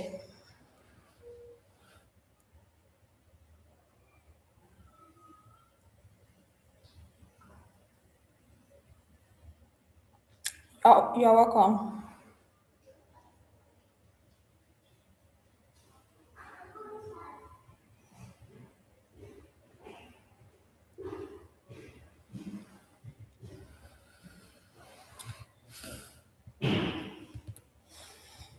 Nobody has completed it yet. You can unmute if you need to speak.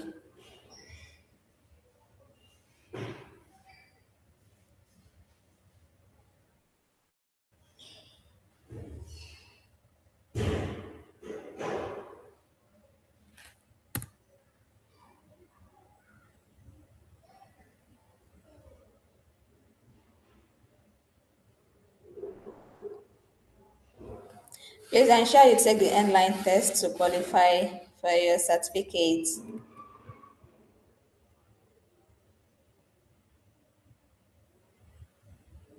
And please type done when you have completed it.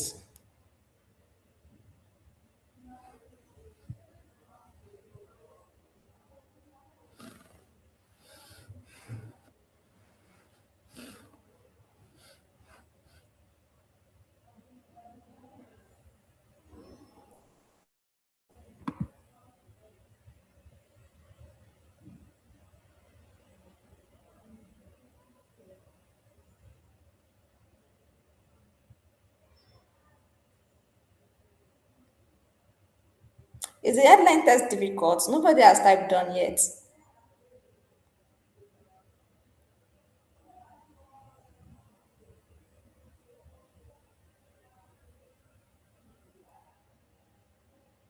Or should I start calling names? Okay, okay, Toby is still on it.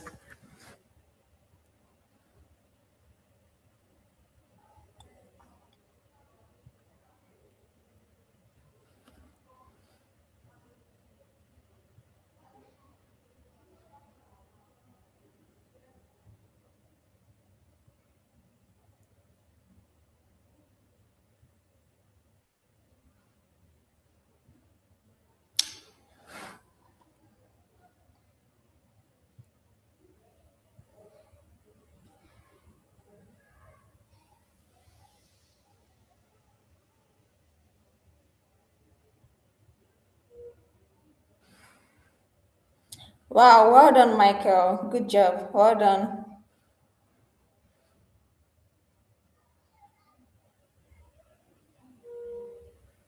Anyone else?